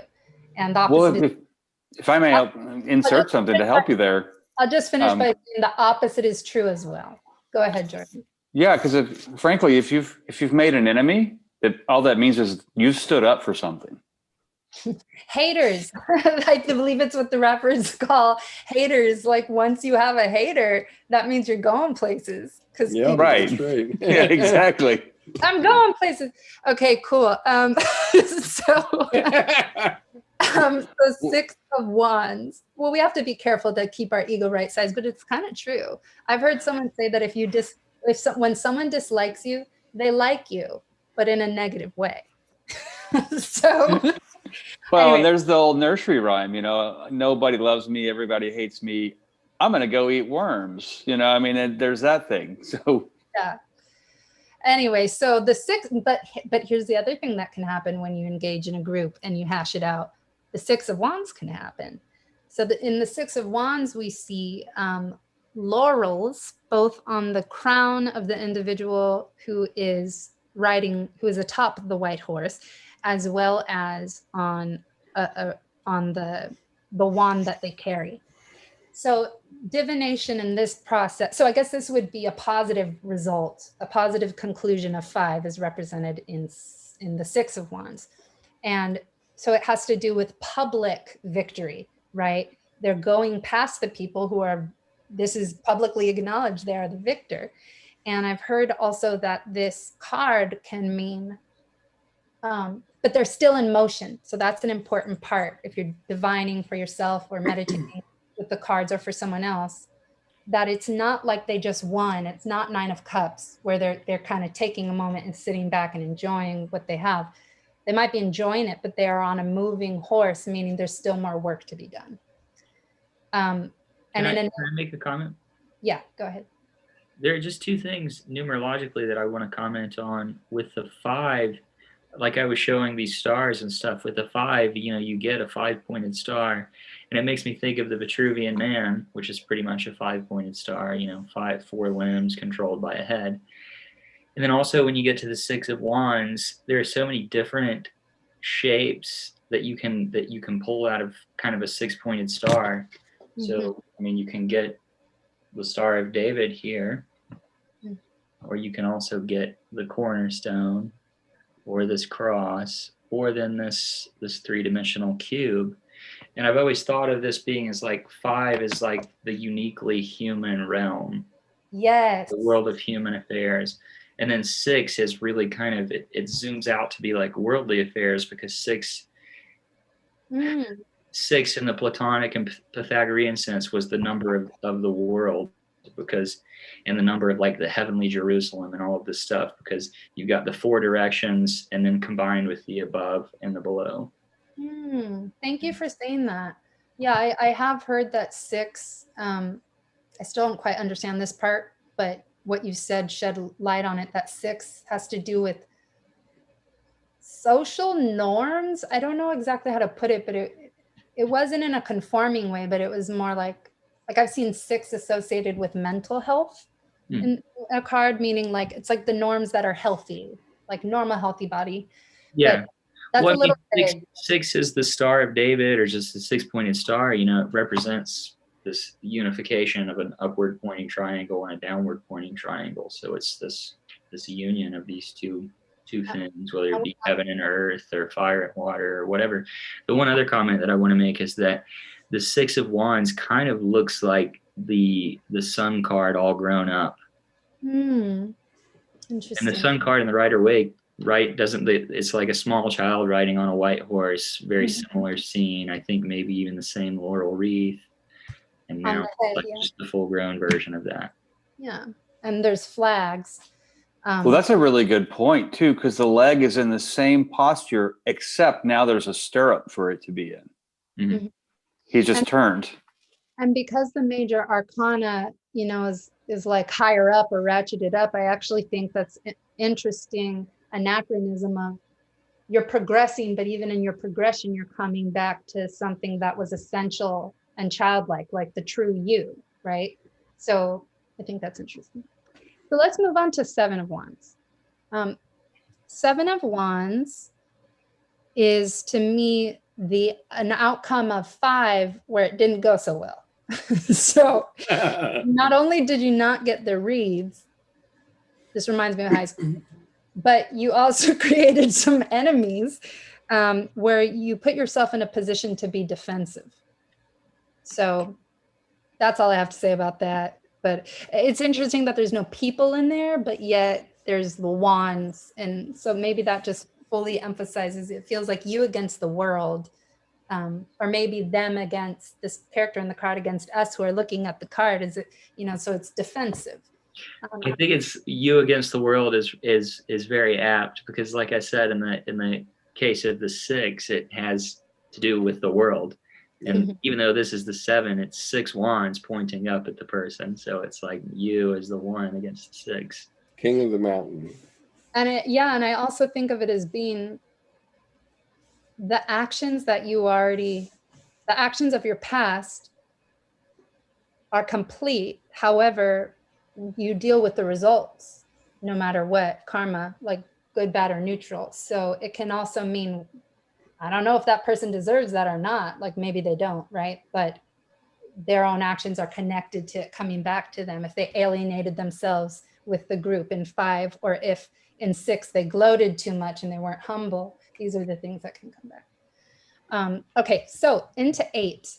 Now in 8, this is the only wands card where there are no people. And to me, I think of this as, number 1, I've heard that 8 means swift action. Things are moving very quickly. And There's also the infinity symbol, 8 on its side, and there's other mystical meanings around 8.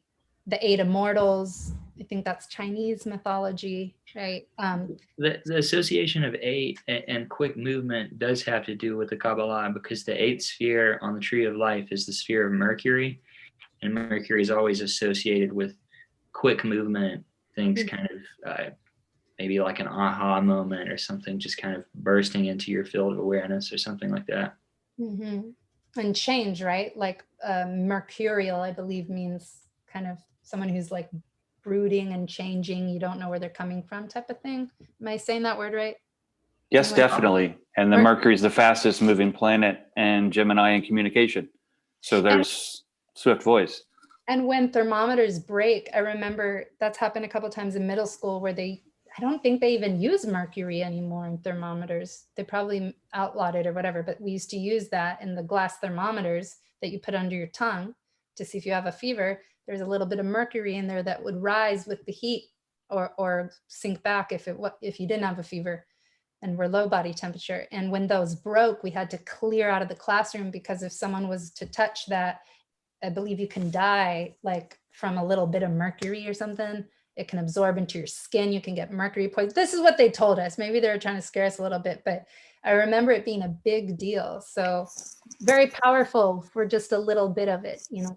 That's very, very true. And that's why a lot of alchemists died, because they were their own guinea pig and they didn't know. And they found out the Darwin Award way.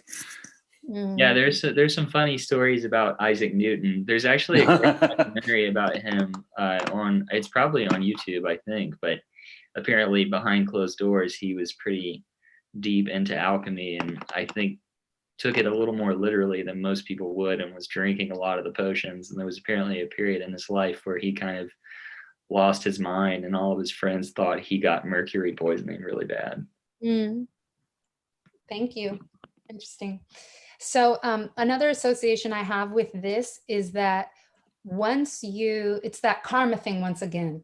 Once you unleash all these actions, the result, it's like how in prayer they say, leave the results up to God. And I'm still learning this as well, that, you know, once you take action, you deal with it good, bad, or neutral. And I think the one thing that we can be warned against with wands, especially if there's reversals, is reversals, by which I mean if the card is upside down for YouTube people, is that if you're too rash, you can get ahead of yourself, right? So as opposed to the swords energy of careful planning and really being methodical before you take action, there's a benefit to both. Like, is it an Ace of Wands moment or is it an Eight of Wands moment, you know?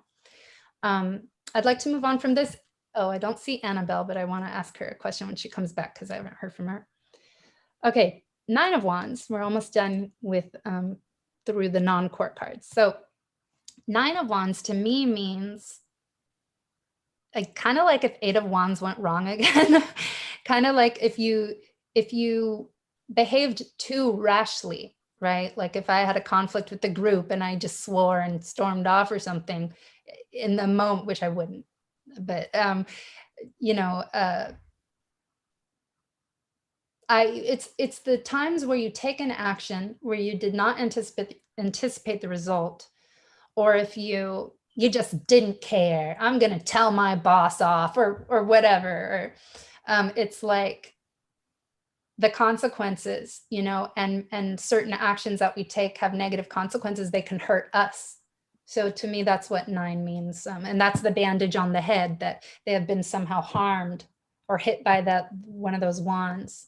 And again, they're perhaps a little less defensive than in Seven, but they're isolated, you know, and sort of paranoid. It almost looks like all of his trying has finally come to fruition, and now he's having to guard everything that he's got, and it's like he's received some injuries from that. That's a good point too. To me, that connects back to what Raquel was talking about.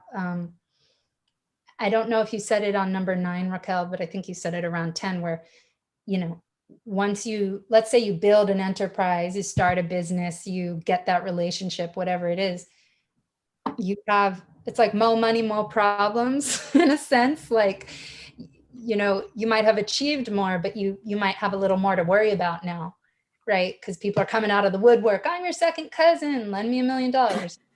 So I'm your second cousin. I've heard of. Absolutely, but I think also it has to do with there's a certain type of expectations that we build in life. I mean, we are not used to be creative people all the time. We have to hit a goal in life.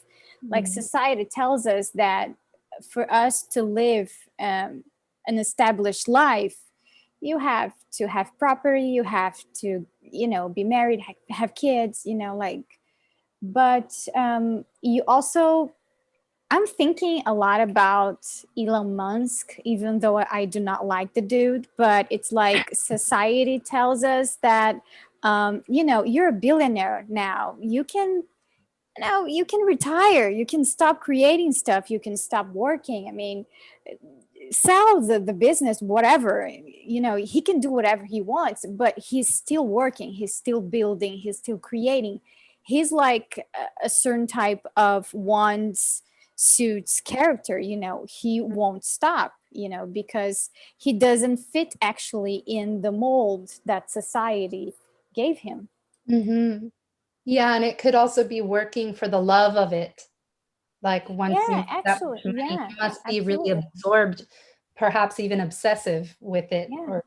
But I think that in the 9 of Wands, you will get hurt by society. If you keep doing it, you will get a little bit hurt, you know. But in the 9, you're not defeated by it, you know. You still, you're going to keep going. I'm also associating it with birth. So when I started doing tarot divination, it turns out, I found out later that I actually did it incorrectly, but in terms of the number, I always associated 9 with like you're about to have the baby. Whatever you've been working on is about to happen.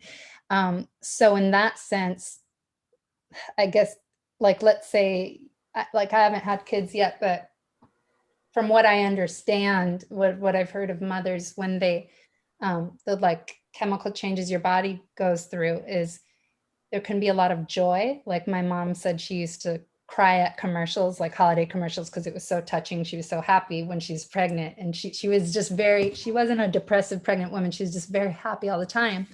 But then you have the kid, and I've been told that like you love the child so much that a new anxiety comes in where you think, oh my God, if something ever happened, what would I do? I would give my life to defend this child. Like, are they going to be safe? And I see a little bit of that in the 9 of Wands as well, like in terms of the guarding. I also want to say, this is my last thing about wands, and then we can move on unless anyone else has something to say about this card, is that if I chose to interpret this in a light way, a lighthearted way, maybe that's not a bandage. Maybe it's a bandana. It's just like keeping the sweat out of the person's eyes. I don't know. Annabelle, do you have anything to say before we move on?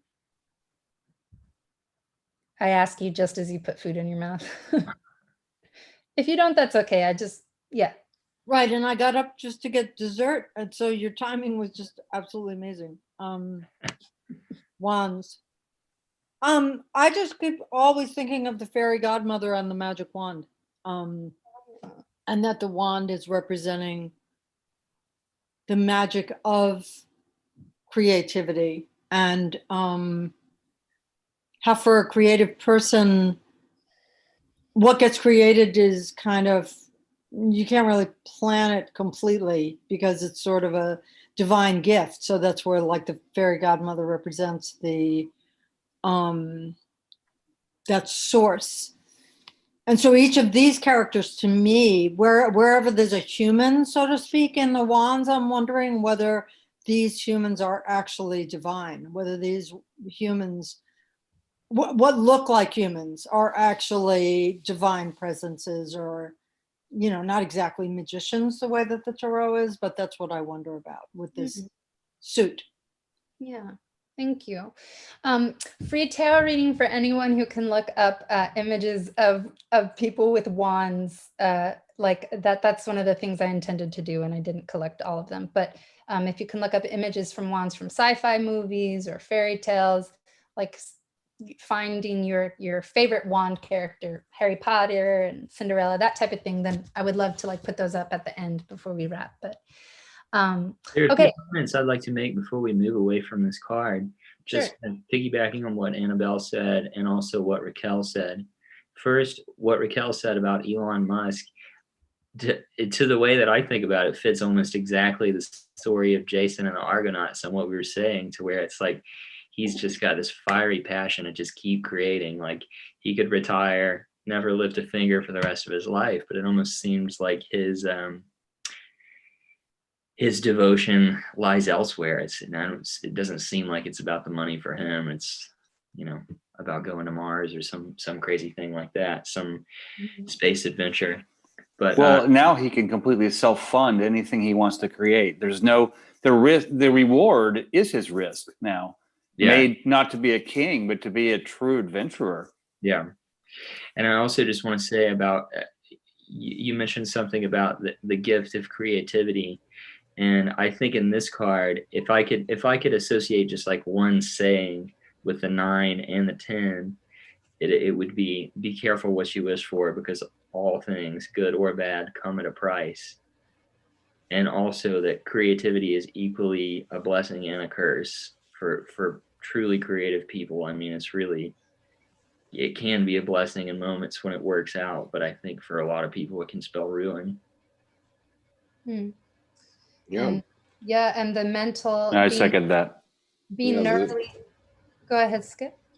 Stories of creative novelists, painters, etc., who drank themselves to death are everywhere. More common than not. Well, and even Kay Redmond Jameson, I think is her name, wrote a book called Touched with Fire about the high incidence of suicide in 18th century, some 18th century artists, poets, philosophers, where they, whether whatever the substance was, they just too much. And she called it touched with fire, as that energetic creativity inside it just takes over, and they never learn to balance their intensity.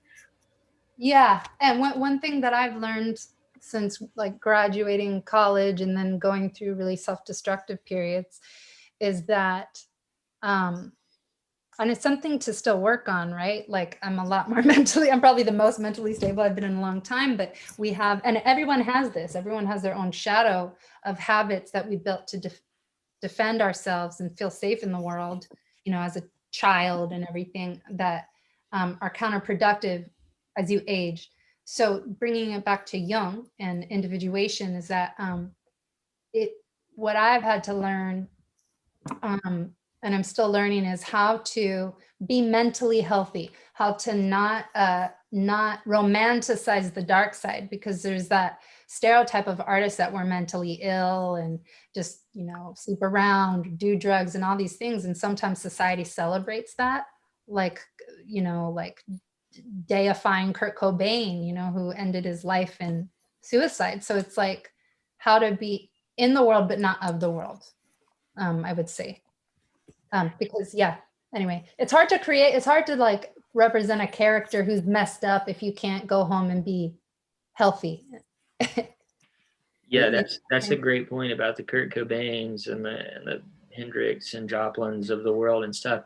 And I'm definitely thinking about the kind of manic side of creativity, but I'm also thinking about, since we kind of try to bring it back to Jung right now, I'm actually thinking about Jung too, where it's less of a case of manic creativity, but I know in Memories, Dreams, and Reflections, he writes about having a daimon that proved to be decisive for him, where he essentially felt like there was never a moment in his life where he could just resign to a peaceful life. He always has something to write and always has some new page to turn. And just, I think for people like us now, we appreciate his work and his genius and everything. But when I say it spells ruin for a lot of people, I think, he was kind of an absent father to his children and kind of a lousy husband. And like for the people in his immediate life, like, I don't think he was much of a hero. So I think for a lot of people, it's like my creative allegiance lies elsewhere. He slept with his patient for many years. Not just one. Had an affair. Well, and with his, yeah, with his analyst also, but I did not know that. yeah, that's who Tony Wolf was. But this Ten of Wands card, Yeah. Samantha, is indicative of people like Elon Musk or me, where you can take on too much and then you have to decide what you can do, right?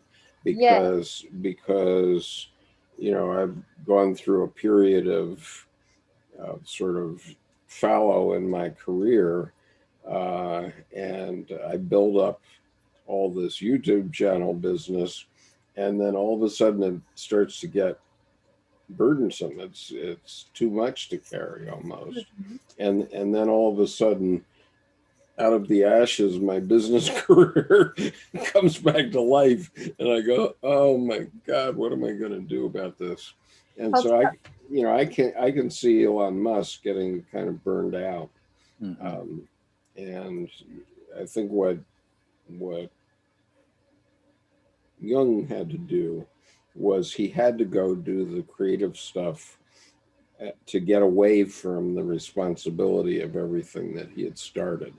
You know, he couldn't if he were alive today, he would be crushed by people who wanted to be analyzed by him. You know, it's a bit like you know, there's an old saying, there's nothing sadder than genius realized too young. And so the classic example of that was Orson Welles, who won the Academy Award for Citizen Kane when he was 21 years old, and or 25 maybe, but he was no older than 25, and then that was sort of the end of his career. And you can see that almost, you can see the potential of that in what's happened with Amanda Gorman, because since she did her inauguration reading on January the 20th, all of a sudden she's got all these other gigs going on, and she's going to recite for the Super Bowl. So after you've achieved that level on all these different planes, then what? You know, then what are you going to do with the rest of your life, right? Well, and I think with Jung too, Yeah. I say with Jung, Goethe's quote comes to mind of "never hurry, never rest." So he just dialed into that low gear of always, and stayed the course. And I mean, 40 books and this and that, and I mean, but it's like it's interesting to me that he would be a full-time psychologist during the day, psychiatrist during the day, but then he would be a full-time artist at night, and each one rested and refueled the other, which is a tricky combination. Well, I mean, when do you eat? I have something I want to interject. I didn't mean to cut you off, Jordan, but how much time do we have, Skip? Well, you're all right. Okay, good. I just want to make sure we, I think we'll go ahead and move a little more quickly through this part. I'm sorry for cutting you off. Okay, yeah. I didn't realize we're already to 10 o'clock, so. So that way, you know, any kind of like side conversation we can reserve at the end. I think we'll try. Fair enough. So, but Skip makes a good point, which is that 10, I also want to talk about the lighter side of this. So the 10 of Wands, we see a man carrying, his arms are full, and the angle of his body, I read in one interpretation, it could even hurt him, you know, could hurt his back. So, and he's in danger of dropping them, etc. So we could look at the dark side of that as being, you know, like the tortured genius, overburdened, all that. But we could also look at it as leading to the next phase, which is simplifying once again. So sometimes you have to cross the line to know where the line is, right? So now we're getting into the court cards, and I'm going to use Raquel's idea of I like what she said last week when I asked about how do you differentiate between the court cards and the numbered cards. And what she said, this is my interpretation, Raquel, that also fits with some of the things I've read, is that the numbered cards have more to do with how things are actually playing out in more of a tangible way in your relationships, or in your, not your relationships, but just everyday life, right? Like, and the possible paths when you're doing divination of like, this is what could result from this action. The court cards, by comparison, have more to do with characters, personality types, facets of our own personality, or types of people we might encounter in our lives. So starting with the page, going through the queens, I'm going to go through it quickly here, is the page is a youth holding with both hands onto a single wand. So that could be, once you've burnt out, you can rise again and you learn, oh, like I tried 10 different art forms and it turns out all along I just wanted to sing, or, you know, whatever your personal thing is, you reduce back to that. And also page is a yin energy. So feminine, a bit more receptive, like ready to take action, but very open to the influences around them, not defensive, in a position of I'm here to learn type of thing. And this is also an energy that it's like a child going to kindergarten, or a freshman in high school, or whatever. You don't have the ego, you have the humility of a beginner and the vivacity as well. Moving on to Knight of Wands. This Knight is, so this can represent someone who's ready to spring to action. It's the most active of the wands. I would say in our development, it represents an adolescent. So instead of being as receptive, you know, when you would listen to what your mom had to say about crossing the street, or don't talk to strangers, don't drink, whatever it is, you want to go find out for yourself. And you also want to find out in ways that will likely result in some bad effects for you, because that's part of growing up. So it's that what's it called? It's naivete and boldness simultaneously, and kind of a rebellious attitude. There's also something about this. I think that this might be the only, no, this and the swords knights are going from right to left. And there's something about that I find interesting. It could also mean going against the wind.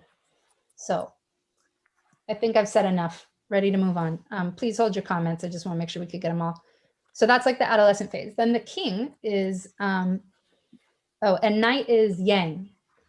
The bottom, the lower vibration of the Knight of Wands is if you speak too rashly, you act without thinking in a way that hurts yourself or others, creates enemies, creates harm. What you said about Against the Wind makes me think of, what's the song, Watch the Young Men Running Against the Wind? Running against like all the songs, Bob Seger, adolescent kind of learning the lessons of love. I mean, it's like the Bob Seger song. Bob Seger, there we go. Yeah. My heart. Quite well. Yeah. Well, if you have no regrets, have you really lived? I don't, you know what I mean? Like, I don't know. King of Wands. So the King of Wands is Yang. But, you know, so we were talking about how there's Yang of Yang, Yin of Yang, Yang of Yin, you know, we see that in these cards. So the page would be Yin of Yin. No, Yin of Yang, because it's a page with the feminine, but it has that wand, the phallic wand vertical. That's the taking action. It's still about action.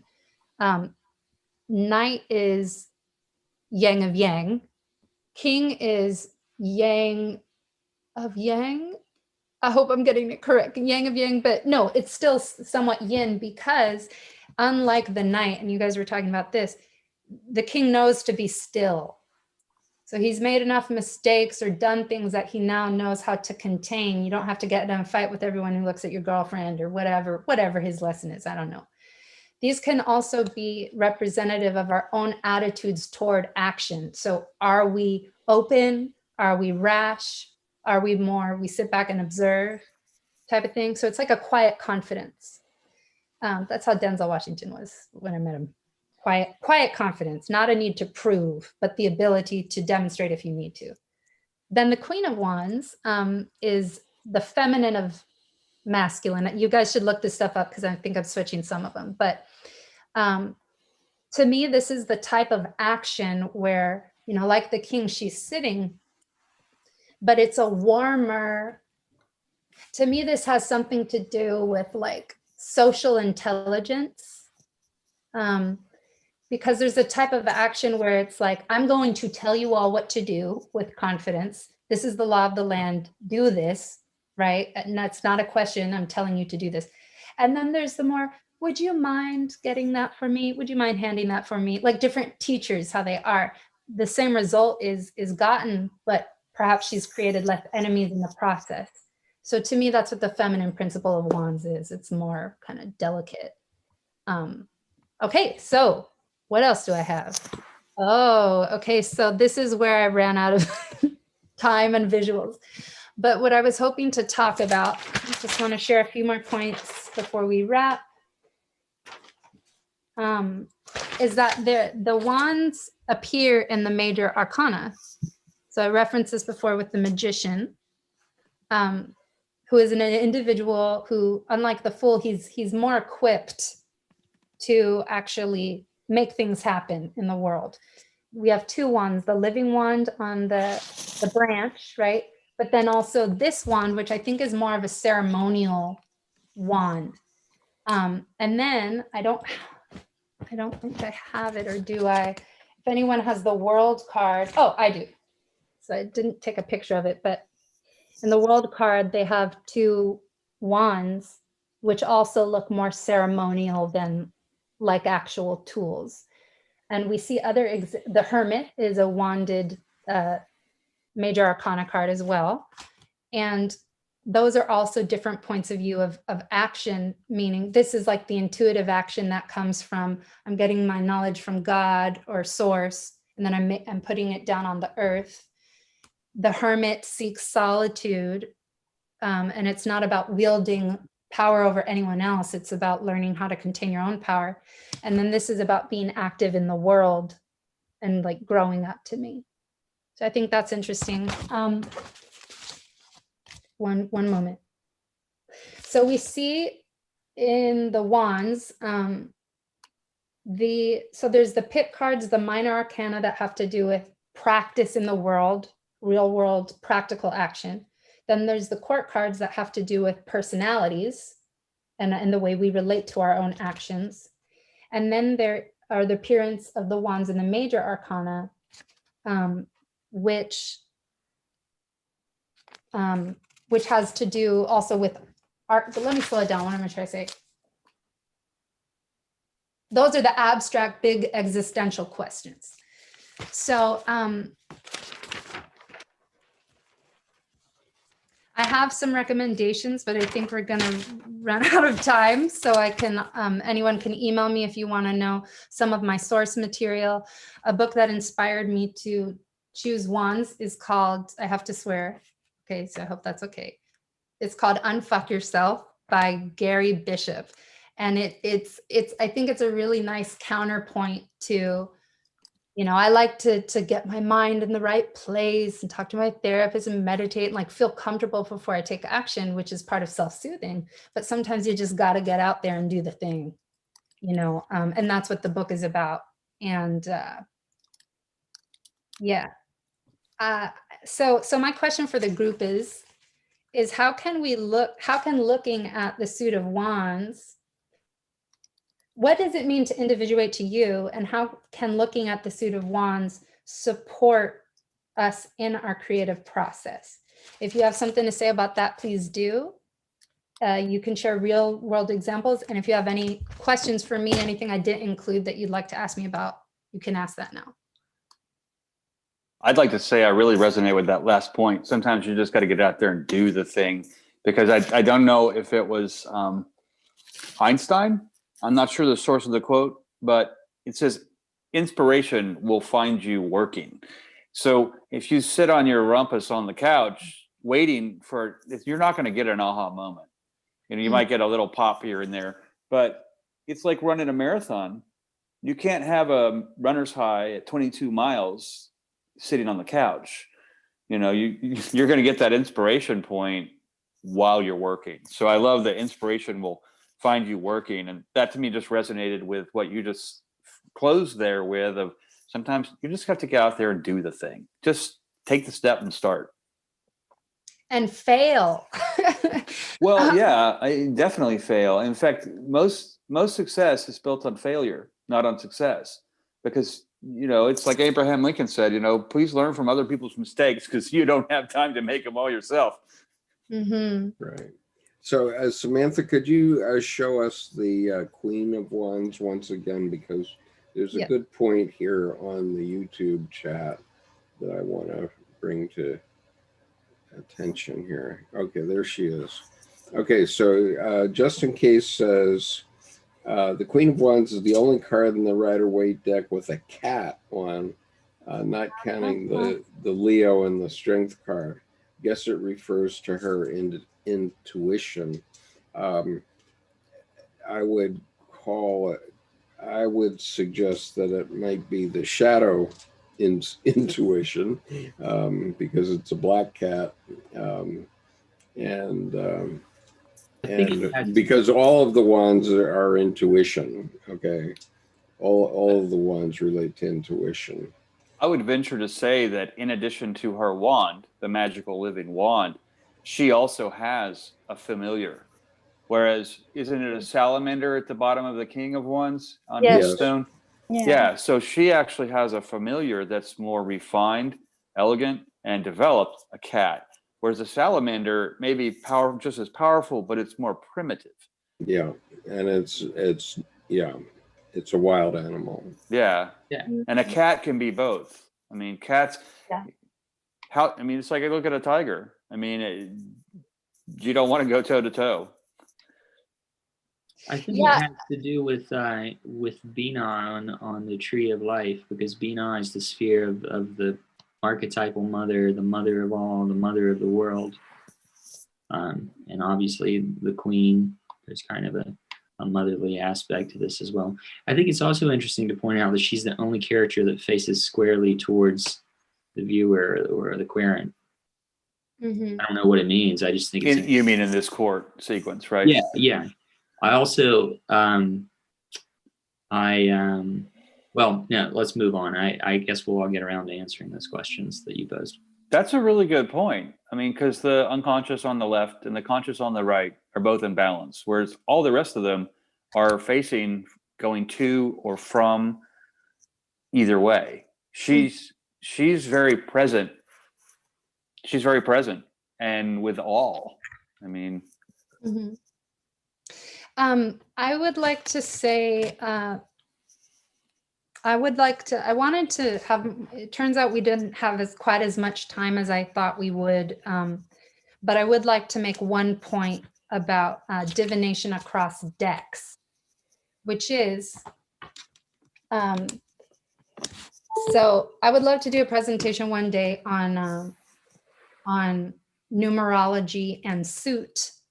And how we like shortcuts to learning the tarot, basically, which are, I found it very helpful to practice with playing cards. And when I first started reading for people, I would use playing cards because I found that they simplified the symbolism, and I was less afraid of interpreting them correctly according to a certain artist's point of view. And I just it just was very primitive. It's like, okay, 2 means choices. Now we have 2, clubs means action. So there's a choice between 2 actions that you're thinking of taking. Let's talk about that type of thing. And I actually found that really prepared me once I went back to Rider-Waite, because, and prepared me to cross over from different decks, because the picture adds a different feeling tone to what you're looking at. So I wanted to make that point that, for instance, there's actually a lot of great examples in Not the Swords. One second. 2 of Spades. Yeah, but I'll give you an example. Great. So if we look at, this is the 3 of Wands. And if we compare that to.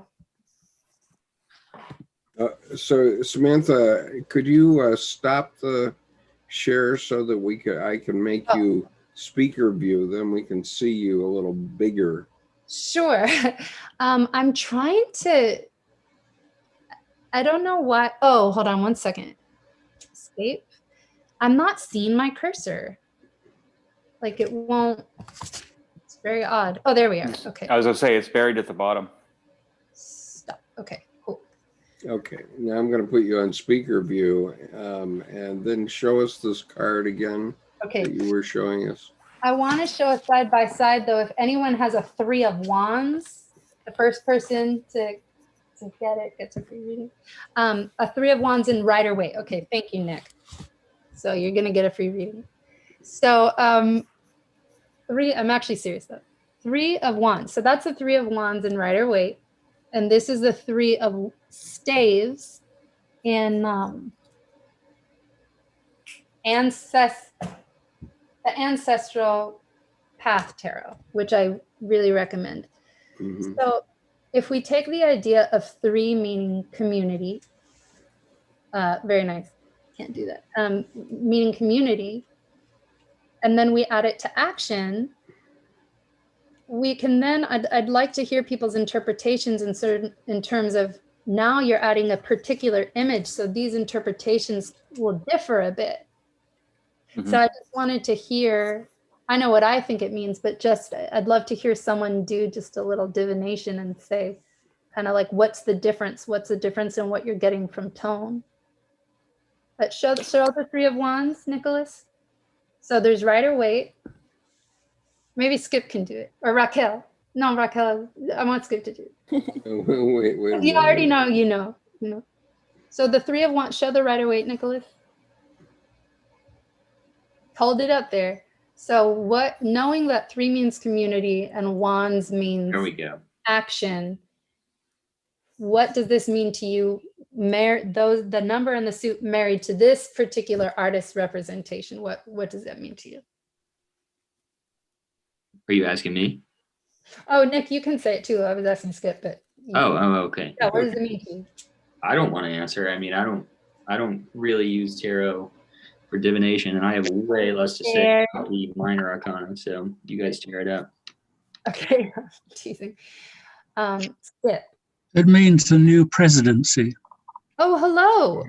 It means we're all going with a new way, a new direction, and it's going to be wonderful from now on. Thank you, Brendan Walls. Yeah, we can hope. It was like a Deus Ex Machina moment. Like, where did you come from with the answer? Okay, so I just want to give an example of how I take the idea of community and of action, now married to this picture.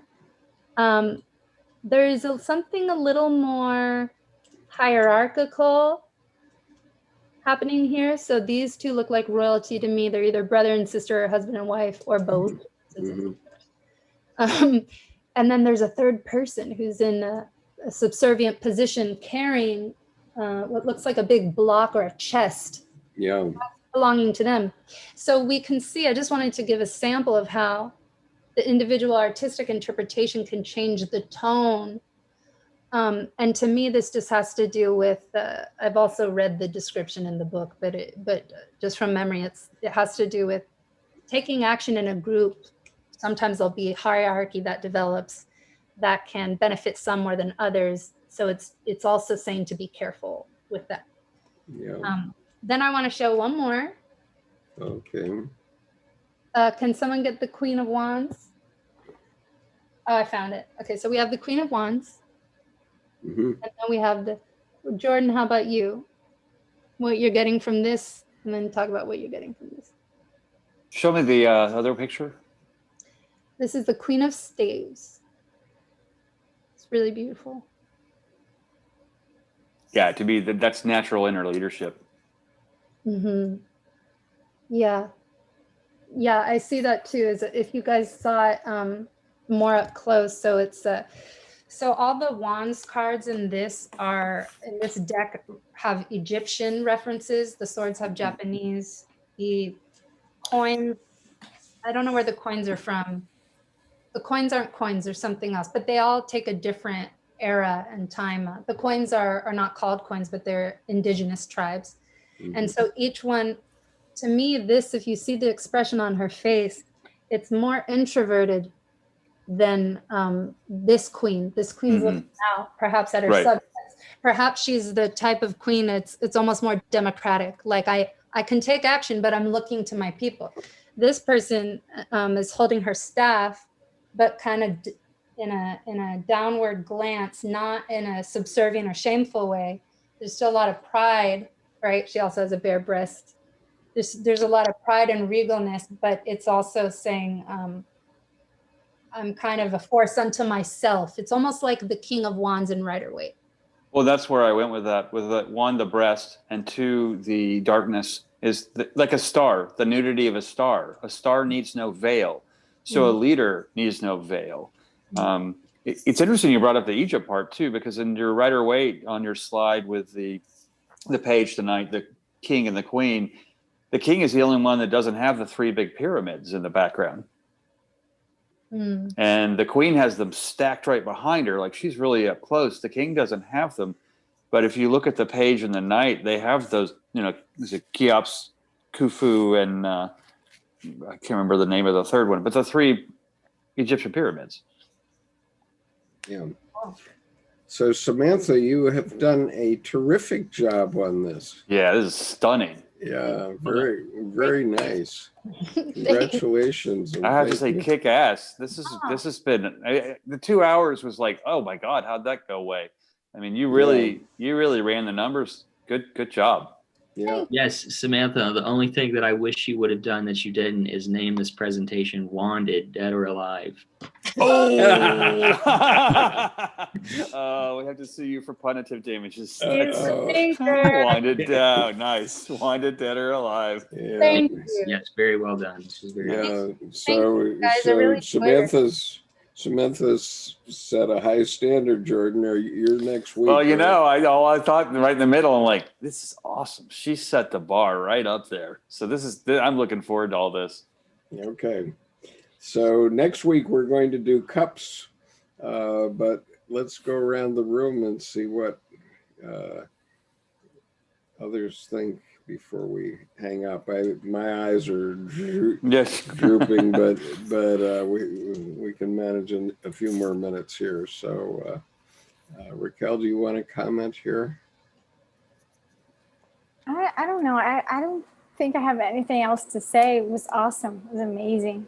Yeah. I had a pretty tiring day, but I thought I was not going to be able to see all the presentation, but it just was so amazing that I'm not tired anymore. So really good job, Samantha. Yeah. Annabelle, how about you? How's your new home? It's a lot of boxes, but it's wonderful. It's absolutely wonderful, and such a beautiful, quiet snowstorm today here. I had a couple of thoughts related to my own life that I got new insights about from this suit. One is a writer I know who I've worked with a lot. When she was 25, she met a very successful publisher who called himself Wizard and called her Witch. And they would talk to each other that way. And he brought her a lot of success at that very young age. And it became a little like the Orson Welles story that Jordan referred to, that her career would never match what it was. But it was tonight talking about the suits, about this suit in particular, although the beginning mentioning the other suits made me think about that wizard-witch relationship and the way that they were explicit about it. Mm-hmm. He nurtured a lot of other writers' careers financially. It was very much about the money. The other thing I thought of is that there was a friend of mine who died of cancer. And at the end of his life, he was very, very proud of his son, who had been just nominated for a Grammy. And he knew that it was the end of his life. And And everyone would get very annoyed. Why are you going on and on about your son? You know, there are other things more important in life. But he only wanted to talk about this great success of his son. And then when the funeral was held, which actually was a group of us women, 12 of us, organized the funeral for this man because he was the husband of a friend of mine. That son came, and we sat by a fire. It was the first time I met that son. He was a son from previous marriage, so he was older than his kids with my friend. We sat by a fire, and that man, who was about, he was about 32-ish at that time, right? At the funeral, after the sort of ceremonial circle and all that. He took a bottle, he had a bottle from beer, and it was kind of the top of the bottle. And he performed alchemy right there in the fire. I had never seen someone just like casually, you know, not in a glass blowing studio, melt glass. And he sat there and melted glass. And this discussion of the wands and the power of it, and I don't know, just everything about the court cards reminded me of that feeling of sitting with this man and watching him turn glass into this kind of molten gold. It really was. It was a extraordinary experience. Just, yeah. And what a reverent gesture. I mean, he took the container of his dad and allowed the structure to fall away. Yeah. I mean, that's respect. Yes, exactly. Exactly. Reverence, even. Yeah. Beautiful, Yeah. Annabelle. Thank you. Yeah. Yeah. So, Brendan, what about you? What Jordan, your comment always reminded me just now of how deeply you think. It's amazing. I was thinking about that. With what you just said, it's mind-blowing. Thank you. I really enjoyed your presentation, Samantha.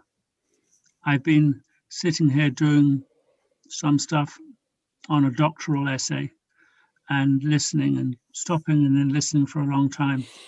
I have to say I was horrified and I couldn't believe it when you said that Carl Jung slept with his patients and with Tony Wolff and the rest of them. But of course, you are absolutely right. I checked it up. I didn't want to believe it, but it's all there in black and white. And whoever I was reading in Wikipedia or somewhere said, well, they also felt terrible that he abused his professional position. And then excused him in the next sentence by saying, but if that's what it was that brought us all this wonderful wisdom, then so be it. And I found that very harsh. It is harsh. And also Skip brought up a point, I think over the weekend with Emma, his wife, and that she had the same career he did, patience, her writing. And so that the infidelity actually gave her some breathing room to get some work done. What were you going to say, Samantha, please? Yeah, I knew you were in the middle of saying, I thought you had more to say to finish your thought. I was just horrified because ever since Skip introduced me to Carl Jung, and ever since I cried with Skip and all of us whenever he reads that beautiful thing, that beautiful admission of his life, or I can't remember where it's from, Skip. Anyway, the eternal moment, is that what you're talking about? Yeah. Mm-hmm.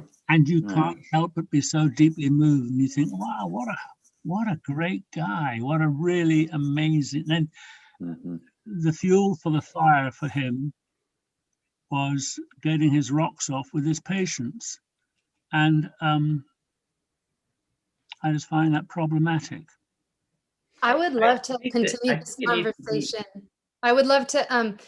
I don't mean to put the kibosh on it, only because it's such a. Thank you for bringing that up, because I haven't heard many like men talk about that aspect, and I have some thoughts on it as well, which are, I just want to say, I'll just say one thing and then I'm going to limit myself because I think that we could devote a whole 2-3 hours to this alone, but I'm working on something creatively that has to do with,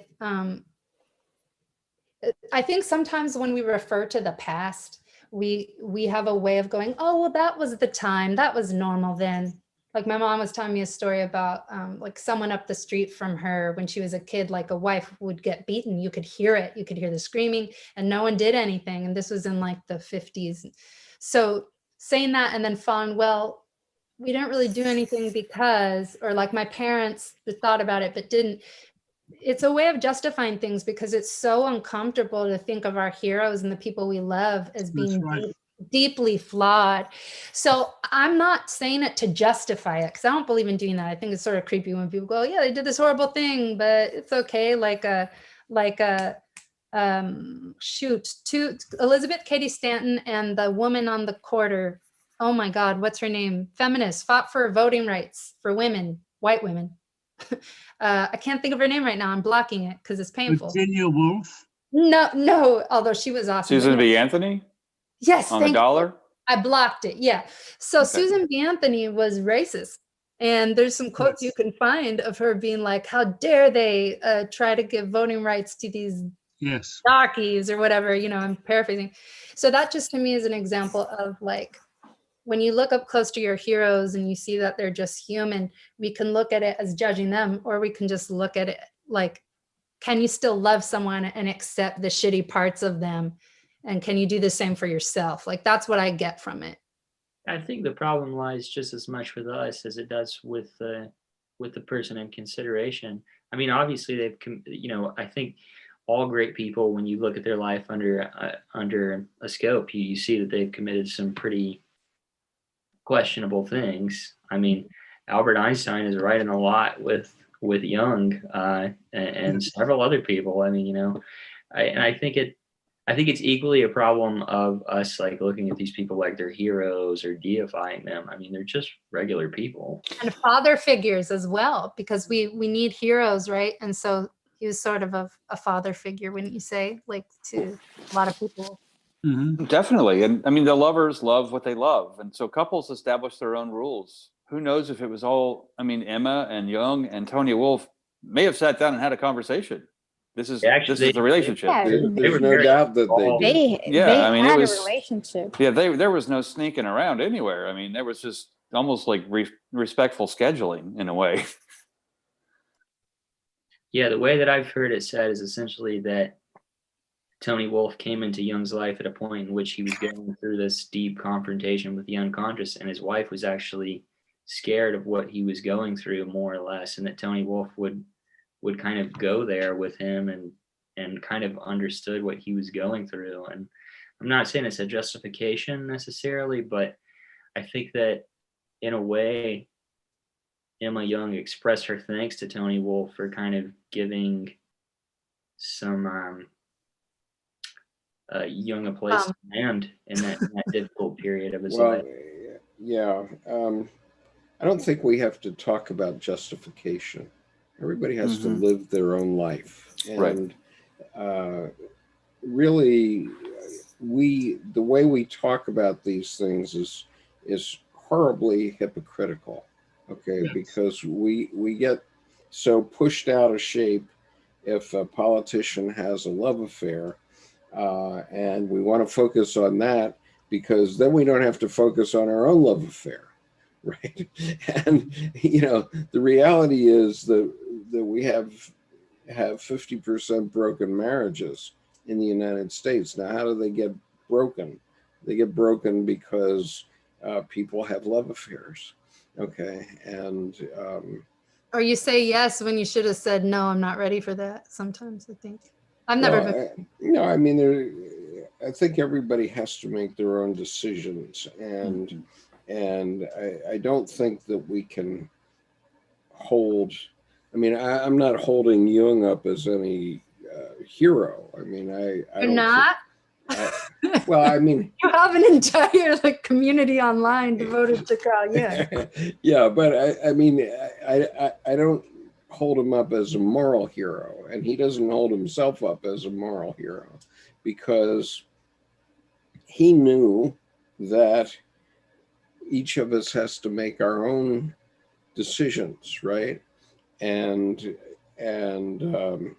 so, I mean, Edinger talked about this, that in the Jewish days, in the times of Moses, when the Ten Commandments came down, that was a time of the law. So, you know, adultery was causing problems then too.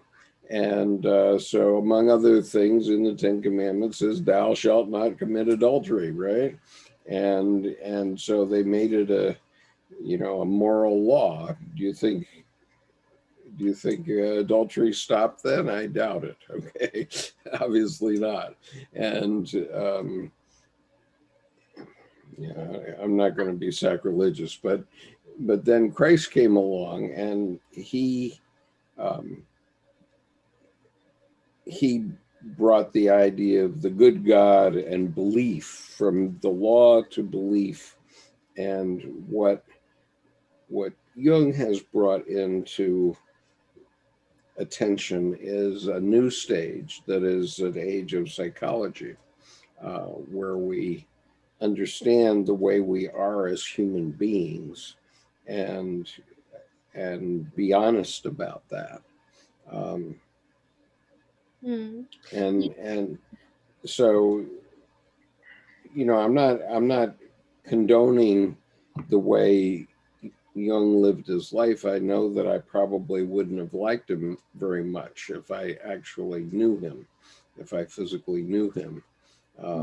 You know, one of the things they say about him is that he ate like a peasant, and it was pretty gross to be at the dinner table with him, right? And so, you know, a sexual thing. Pardon? That's a primal thing. I've heard the way you eat. Right. So that matches with what you're talking about, with what we're talking about, with him being an adulterer.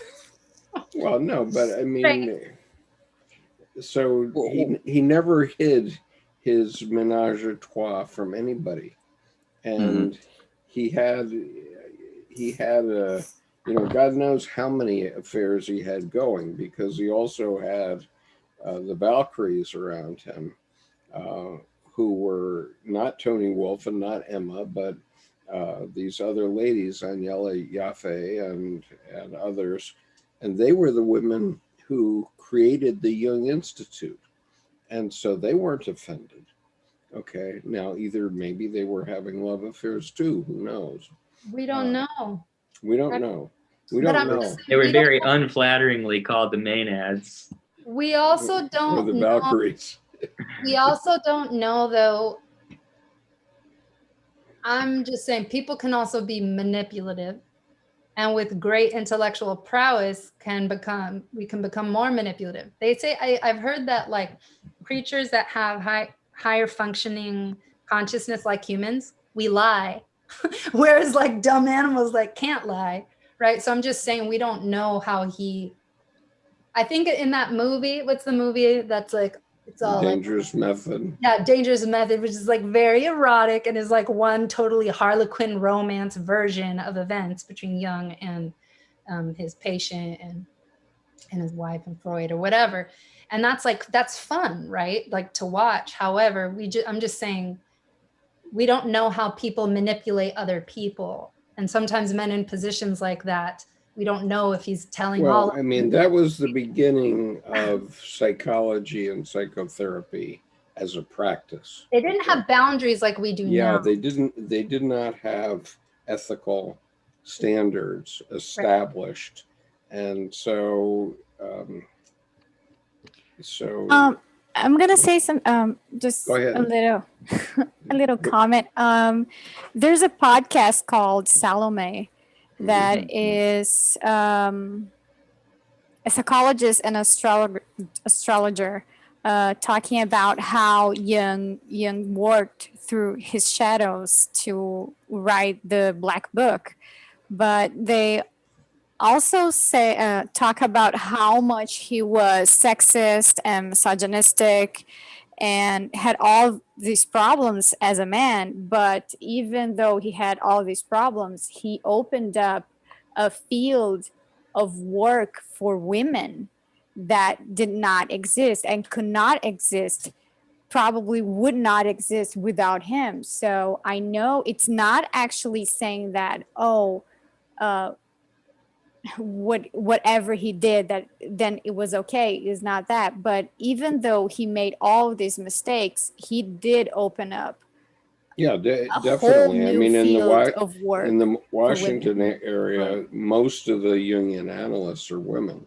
There's Yeah. James Hollis and one other guy are the only two men that are I think Jungian. it's fair to say that in all regions that's the case. Almost. Yes, right. And so, you know, I think in individuation, the idea of individuation is we have to examine ourselves and make our own judgments. So I want to urge everybody to next Sunday, February 7th, we're going to have Jorge Ferrer speak to us at 1 p.m. U.S. Eastern Time. And if you're on the Wisdom Path list, you'll be getting reminders about it. But Jorge Ferrer is about enacting the world as we want it. Okay, that's what Becca Tarnas was talking about, and this is essentially what Ferrer talks about. And so, instead of going to church and expecting the priest or whoever to slap our wrist if we look at somebody of the opposite sex the wrong way or whatever it is, we have to take responsibility for our own lives. And that's the way the future is going to be, because the traditional religions have a future for us, but we have to realize that future it exists in the sense that they teach us something that we can't just get on our own. Okay. But in the end, as Deb talked about in her talk, The Vanishing Path, in the end, the path has no off-ramp. In the end, you get to the edge of the cliff and you have to jump off, and you have to be satisfied with the way you lived your life, very simply. And however you get there, whether it's by following a religious path very assiduously and doing everything the right way, you know, when you get to that final moment in your life, you know, what do you say to yourself? Is that all there is? Or, you know, geez, I wish I had done something else. Geez, I wish I had taken a lover, or you know, whatever. Well, and even if you analyze just the addition of the word "the" into, I mean, the coming of Christ, the coming of the Christ. So the second one, the coming of the Christ, the second coming, that's each and every one of us. Absolutely. The inner divinity, and it's not some Messiah dude. It's, you know, it's the unconscious reifying. So all those deific things that live there for in eternity are brought forth and enacted in ways to better our world. And as we see from the great unwashed American public that attacked our capital, you know, there's no perfect answer. It's not that those people were wrong about their assessment of the country. Okay, their resentment about certain things that have happened to them is valid. Okay, and so what are you going to do? Are you going to sit in Zanesville, Ohio, and just be upset, for the rest of your life because your Yes. factory moved out of town, or are you going to do something about it? Now, I admit that attacking the Capitol isn't a very effective thing, and the rest of us aren't going to allow them to do that, right? But you know, in the end, you have to get off your ass and make your own life and enact the life that you want. And certainly religion can give you guidance, but you've got to make your own judgment. And on that, in that vein, I would like to say, Samantha, tonight you did that. Yeah. You did that gold vein, because this was a stunning presentation. It was not only interesting, it was well done. I saw a theatrical side of you I've never seen that you had the podium and you commanded the stage. So thank you. Thank you for being so kind. I will take it. I'm trying to practice. I don't think it's kindness. I think it's just a fact. I mean, this was moving. And Perfect job. Yeah, perfect job. Because I mean, I don't get easily moved, and I want to. Can I write again? I was a kid on a roller coaster. I got to run around to the line and let's go again. So this was great. Yeah. Well, I just want to say, I want to thank you guys because being a part of this group has deepened my knowledge and just curiosity and interest, and I've learned a lot about tarot, and I deepened my understanding of wands. Everything about this class has enriched my knowledge around these things. So thank you. And a big part of that's been the group, You're welcome. I appreciate the enrichment you gave us tonight. It was quite a gift. Yep. Yeah. So, my heavens, here Nicole is joining us from Australia. talk about arriving late. Yeah. So yeah, Samantha, she beat you. she came at the end. Hello, Nicole. Hey, Nicole. You've arrived at the shank of the evening. I would like to say one thing about Jesus. I'm sorry, I don't know why I'm laughing. That just sounds funny to me. Is it gossip or is it? I'm just. Nicholas gets it. No, just because when you live in the South, when you really love Jesus, you have to pronounce it Jesus. Okay. Like Jesus. Anyway. And I'm not making fun of Jesus. Yeah, overly dramatic. No, the Bible Belt in North Texas. I get it. It's Jesus. It's like Jesus. stop. Jesus. Anyway, but I appreciate Jesus. Jesus is just all right with me, to quote the Doobie Brothers, right? Mm-hmm. I don't know. Anyway, the point that I wanted to make is the symbolism, the psychological symbolism of Jesus being God made flesh, or the Word made flesh, that I was always raised to believe that the whole point of Jesus coming as a human that was mortal, could die and be hurt, physically hurt, or just be an outcast, was to have the experience of the suffering that we go through, sort of to better relate to how God could serve the people. So that's one way to look at, like, can we, it's necessary to make these mistakes, I guess. Doesn't mean you have to go out and do something you think is wrong just to do that, but yeah. Well, and also another perspective is that that's God's self-created problem. So we shouldn't have shame and guilt over original sin for the eating of the apple, which is the tree of knowledge. It's the birth of consciousness. Right. I want to just say this. It was something that I thought I could probably just push aside, but it seems to still be knocking at the door. So I'm just going to say it. I think it's really easy to consider all and kind of moralize all these situations that we've just been talking about, considered from the perspective of the present and kind of the Western European mind. But if you think about even in the Greek world, I mean, they're very gods. We all know the exploits of Zeus and all the love affairs of the very gods that they worship. So it's like, in a way, they were just set up to understand that these things are inherent. We should probably be a little more considerate of. Look at the Hercules and Hercules and Ares. So not only did Zeus cheat on Hera, he impregnated 2 women with 2 wombs at one time. So he Two did two it at goddesses. Viral. two goddesses. I know that a man wrote that. Well, you know, yeah, it's a schoolboy's fantasy, right? I mean, so, but the fact that not only he's going to have infidelity, but he's going to do it in a godlike fashion in ways that a mortal person could, or a shark could, because they have to.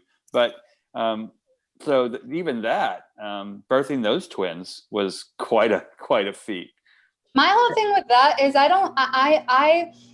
I just think we see one side of the story, and it's for me it's more about we don't hear about like what were the women involved thinking? Did they have their own affairs? Like what? Of course how they much? did. Come on. Yeah, in Well, fact, did if they? you look at I don't know. The It point takes is two to tango. we don't know either way, and because we haven't heard that history. So history is written by the winners. So when I think we're still coming around to understanding female sexuality, and I think the men that I have dated, and I've dated every gender of person at this point, is like, I think that there is an underestimation that we have the same temptations. And I think sometimes when we bring these things up, it's assumed, oh, boys will be boys, or he's just a man, and it's like, yeah, but you don't know what she's doing. And I think if you're going to have an arrangement, you can have an arrangement, but if it's good for the goose, it's good for the gander. So That's always true. That's always true. And not the all. reason women don't cheat isn't because we have no sex drive. That's all I'm trying to say. No, when they say men Samantha, are weak, we're not any. out. Women cheat too. Okay, I know, there's no love affair.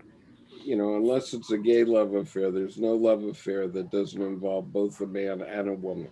So That's not true. Well, actually, cheating involves both partners. I mean, it just does. We can even knock gender right out of it, and it's still cheating. And right. We can't make a correct generalization that would apply to everyone. The calculus just doesn't function that way. Now, what is it cheating? Okay. Exactly. You know, we should stop using such terminology. Because what has happened, okay? What has happened is young women have been taught that if ever her husband gets attracted away by another woman for a week, let's say, and all of a sudden, well, that's the end of it. Boy, we're going to go get a divorce because he's cheating. Well, that's not right at all. I mean, he's... you know, something happened, yes, but it doesn't mean that has to be or should be the end of a marriage. And I mean, at least so I argue.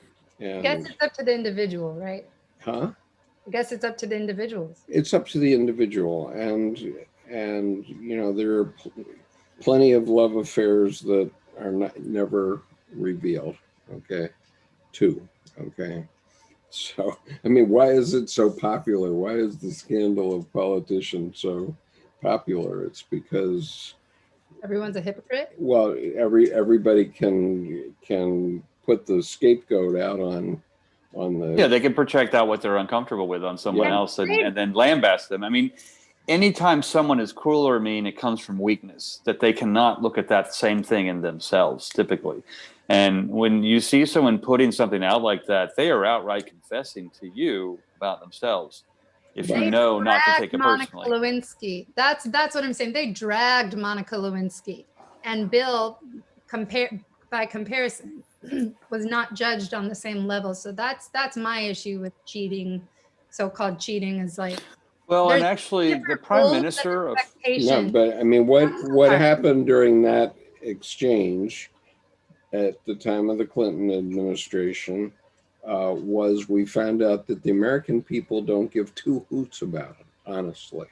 I mean, it's titillating tabloid television, but the American people do not care. Okay. And I think at that time, the French prime minister made the comment, laughing. I mean, he was laughing through tears to say, wow, American adolescent sexual inexperienced prudes we would actually run a campaign on the fact that that happened because it shows virility. I mean, so we were being made fun of, you know, total faceplant from across the pond, but the hypocrisy. Okay, so the reason that I've allowed this conversation to go Yeah, on. what are we doing? Yeah, here? it's very Wandy. Wait a minute. Wait a minute. The reason is because the wands are also about sexuality.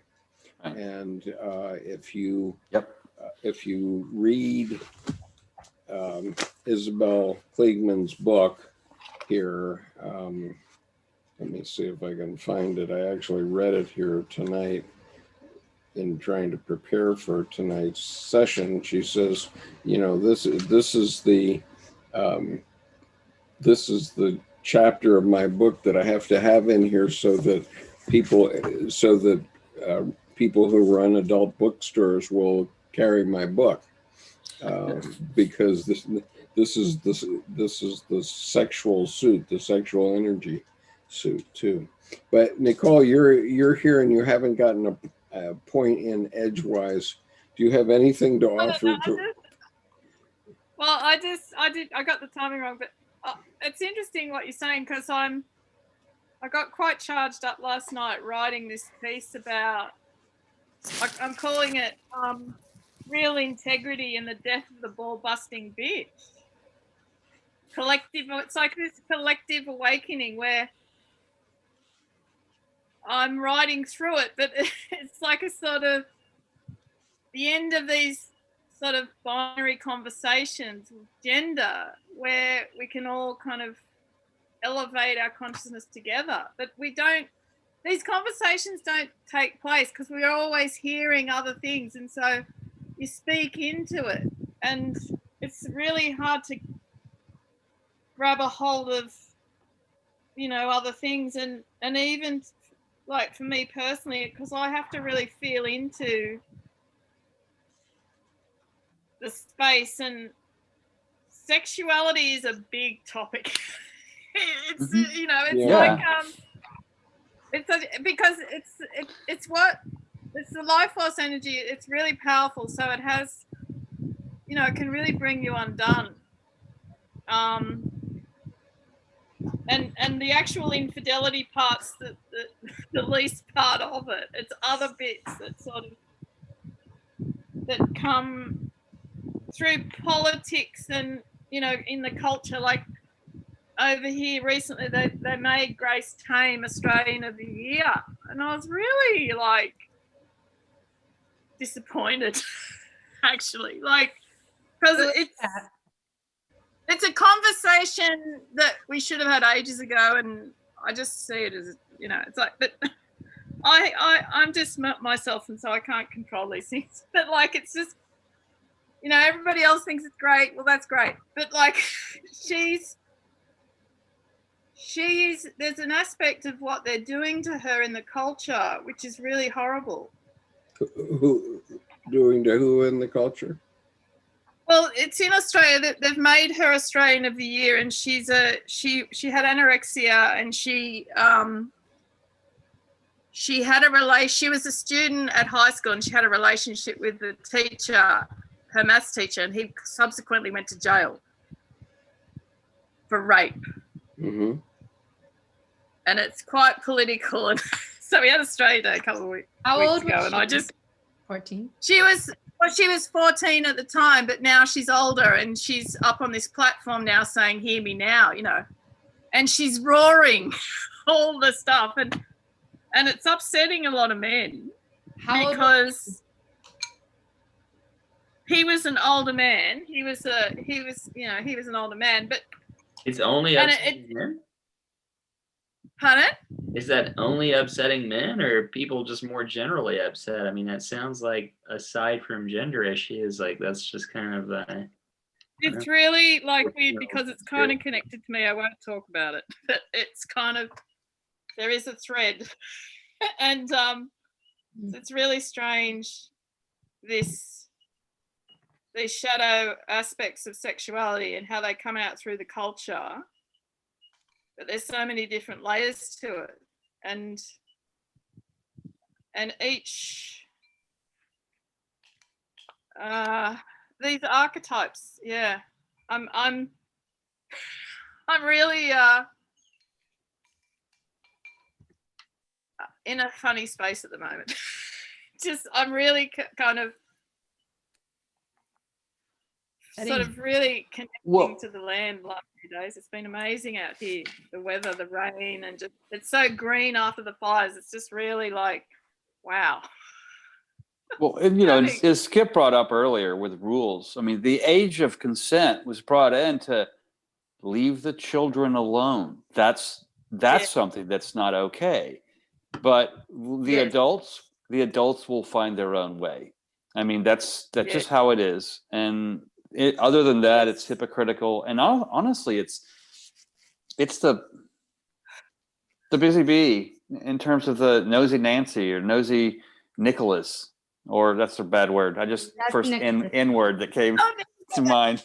But I mean, there's just that too, where it's none of anyone's business.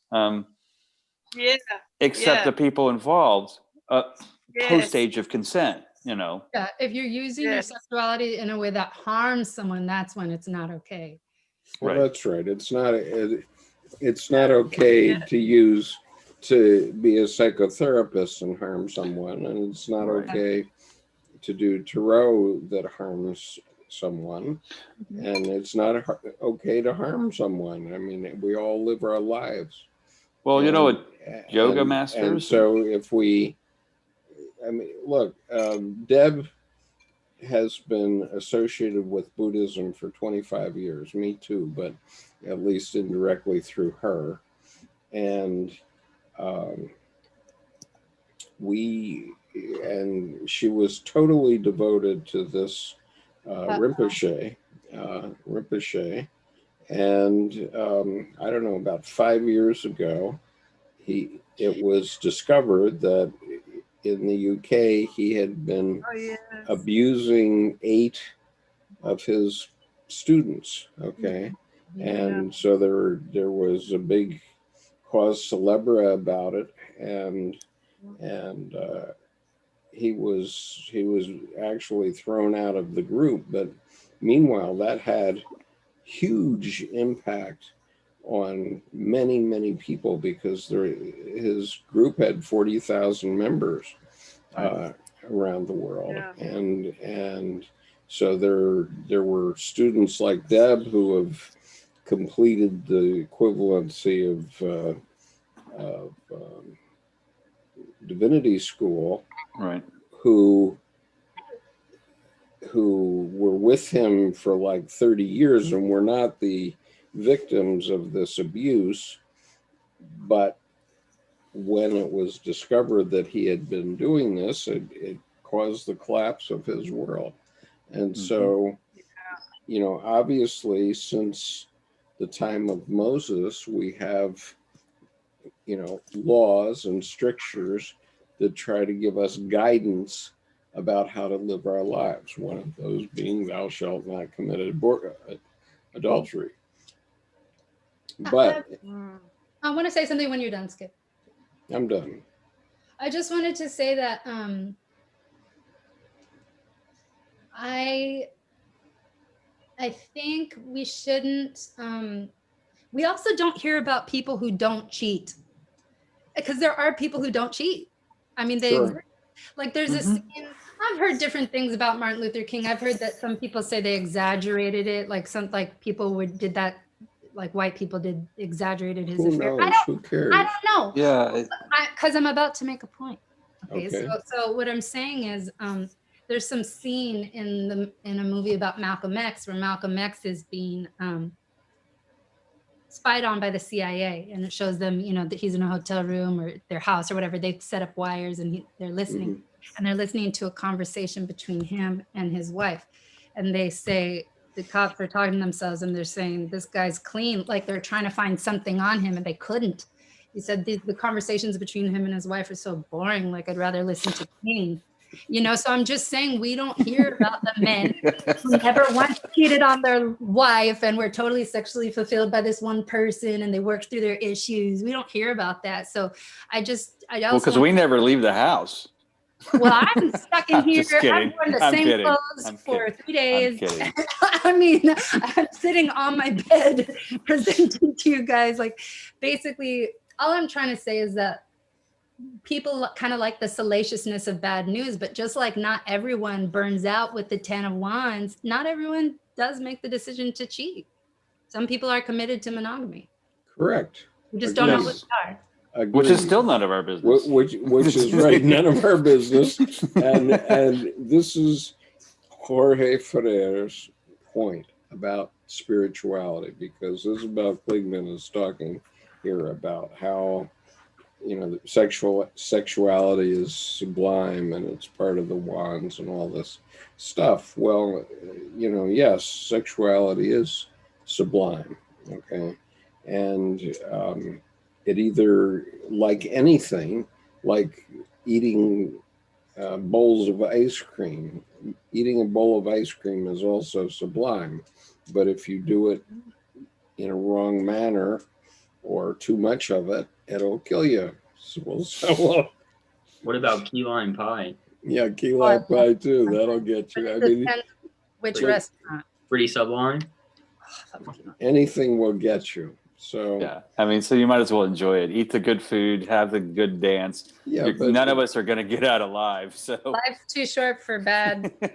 You know, yeah, I mean, just Yeah. I've use heard some of common life for someone sense. say. Use some common sense in the way you live your life. The end. We solved it.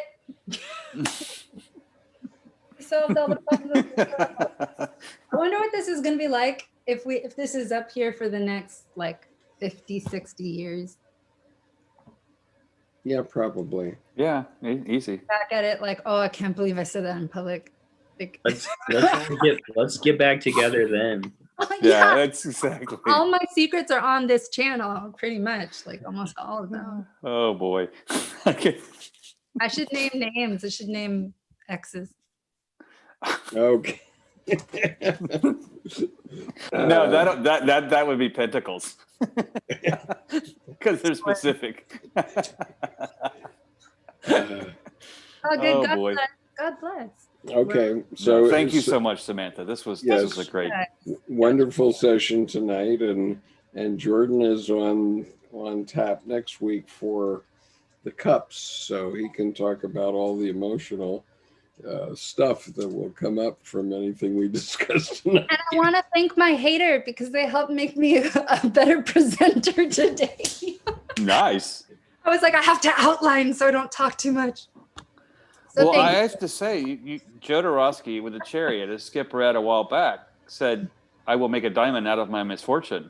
You took whatever that hater's comment was, and you just said, okay, let's get 3 people on base. Now I'll knock it out of the park. I don't mean I mean, to it's sound grand vain. slam.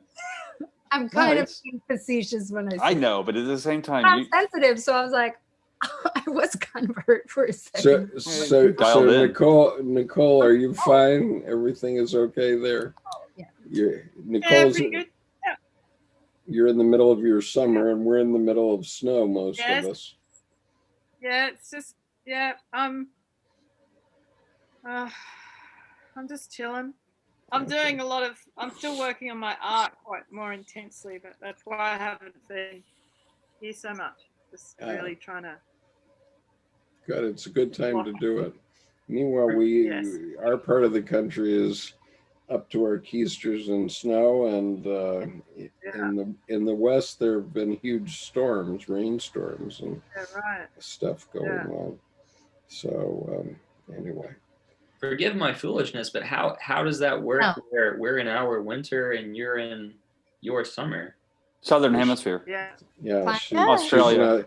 Me she's in too. Australia. Same with Raquel. I mean, Yeah. I know friends who are beach bums, and they go south in the winter, and they're here in the summer. And then friends who are ski bums, and most Trustafarian kind of, but they stay in perpetual winter. You know, Yeah. they're going in our summer. They're down skiing in South America. Are you talking about winter Texans? That's what we call them, winter Texans. Yeah. The Yeah, I mean, seasons who go south in the winter because they don't like the cold anymore up there. Well, yeah, I mean the beach bum, the eternal wave, you know, just riding the world for surfing. I mean, and some people ski and some people rather ski on water. I mean, instead of snow. So Raquel, how hot is it in Brazil Yeah, in right now, Brazil. where you are? Yeah, in my town is not really that bad because I live in the south, so it's not really, really hot. And I live kind of in a part of the state where it's kind of like up a hill, so it's Yeah, hot, so you get but the it's not leeward winds. unbearable. You know, So it's you're at not a Rio de high Janeiro. altitude type thing. Yeah. Uh-huh. So it's fine for me. It's nice. I mean, I am a true Latina person because I do not do cold well. I hate cold weather. I don't either. Like the cold, the winter that I have here in my city is already horrible for me. I mean, I don't even imagine if I would survive like snow or snowstorms. Like, I don't do that. You're smart. Well, if I had a nickel for every time I'd been snowed in. Yeah, yeah. All right, peace, everyone. We're going to wrap this up. It's 4 hours and 10 minutes. Yeah, 4 hours and 10 minutes. I think we can stop now. 1 a.m. here in Brazil. Nice. Yeah. So thank you for being with us and putting that time in, and thank you, Annabelle, for being here. Thanks, everyone. You, Annabelle, Next week. you seem just to be bemused by this conversation. Anyway, you don't have to comment. No, I know too many tales. Yeah, I'm sure. Can I make a plug, a shameless promotion plug right before? Yes, okay, go ahead. I wanted to take a picture of my business card and do like a big thing at the end, and then I ran out of time. But anyone out there in the YouTube world, or the panelists for that matter, who would like to book a reading with me, I do tarot divination under the business name Temple of Paper, which is a subtitle of a book about tarot. So you can find me on Instagram at Temple of Paper, one word, or templeofpaper@gmail.com if you want to book a reading and ask about pricing. And I use 2 cameras, so I make it kind of as intimate as I can over Zoom. Terrific. And you can see all the cards. Yeah, thank you. Excellent. Yeah, you're welcome. And so good night, everyone, and good night, Mrs. Calabash, wherever you are, right? I don't know what that means, but I love all you guys, and I'm leaving. Bye.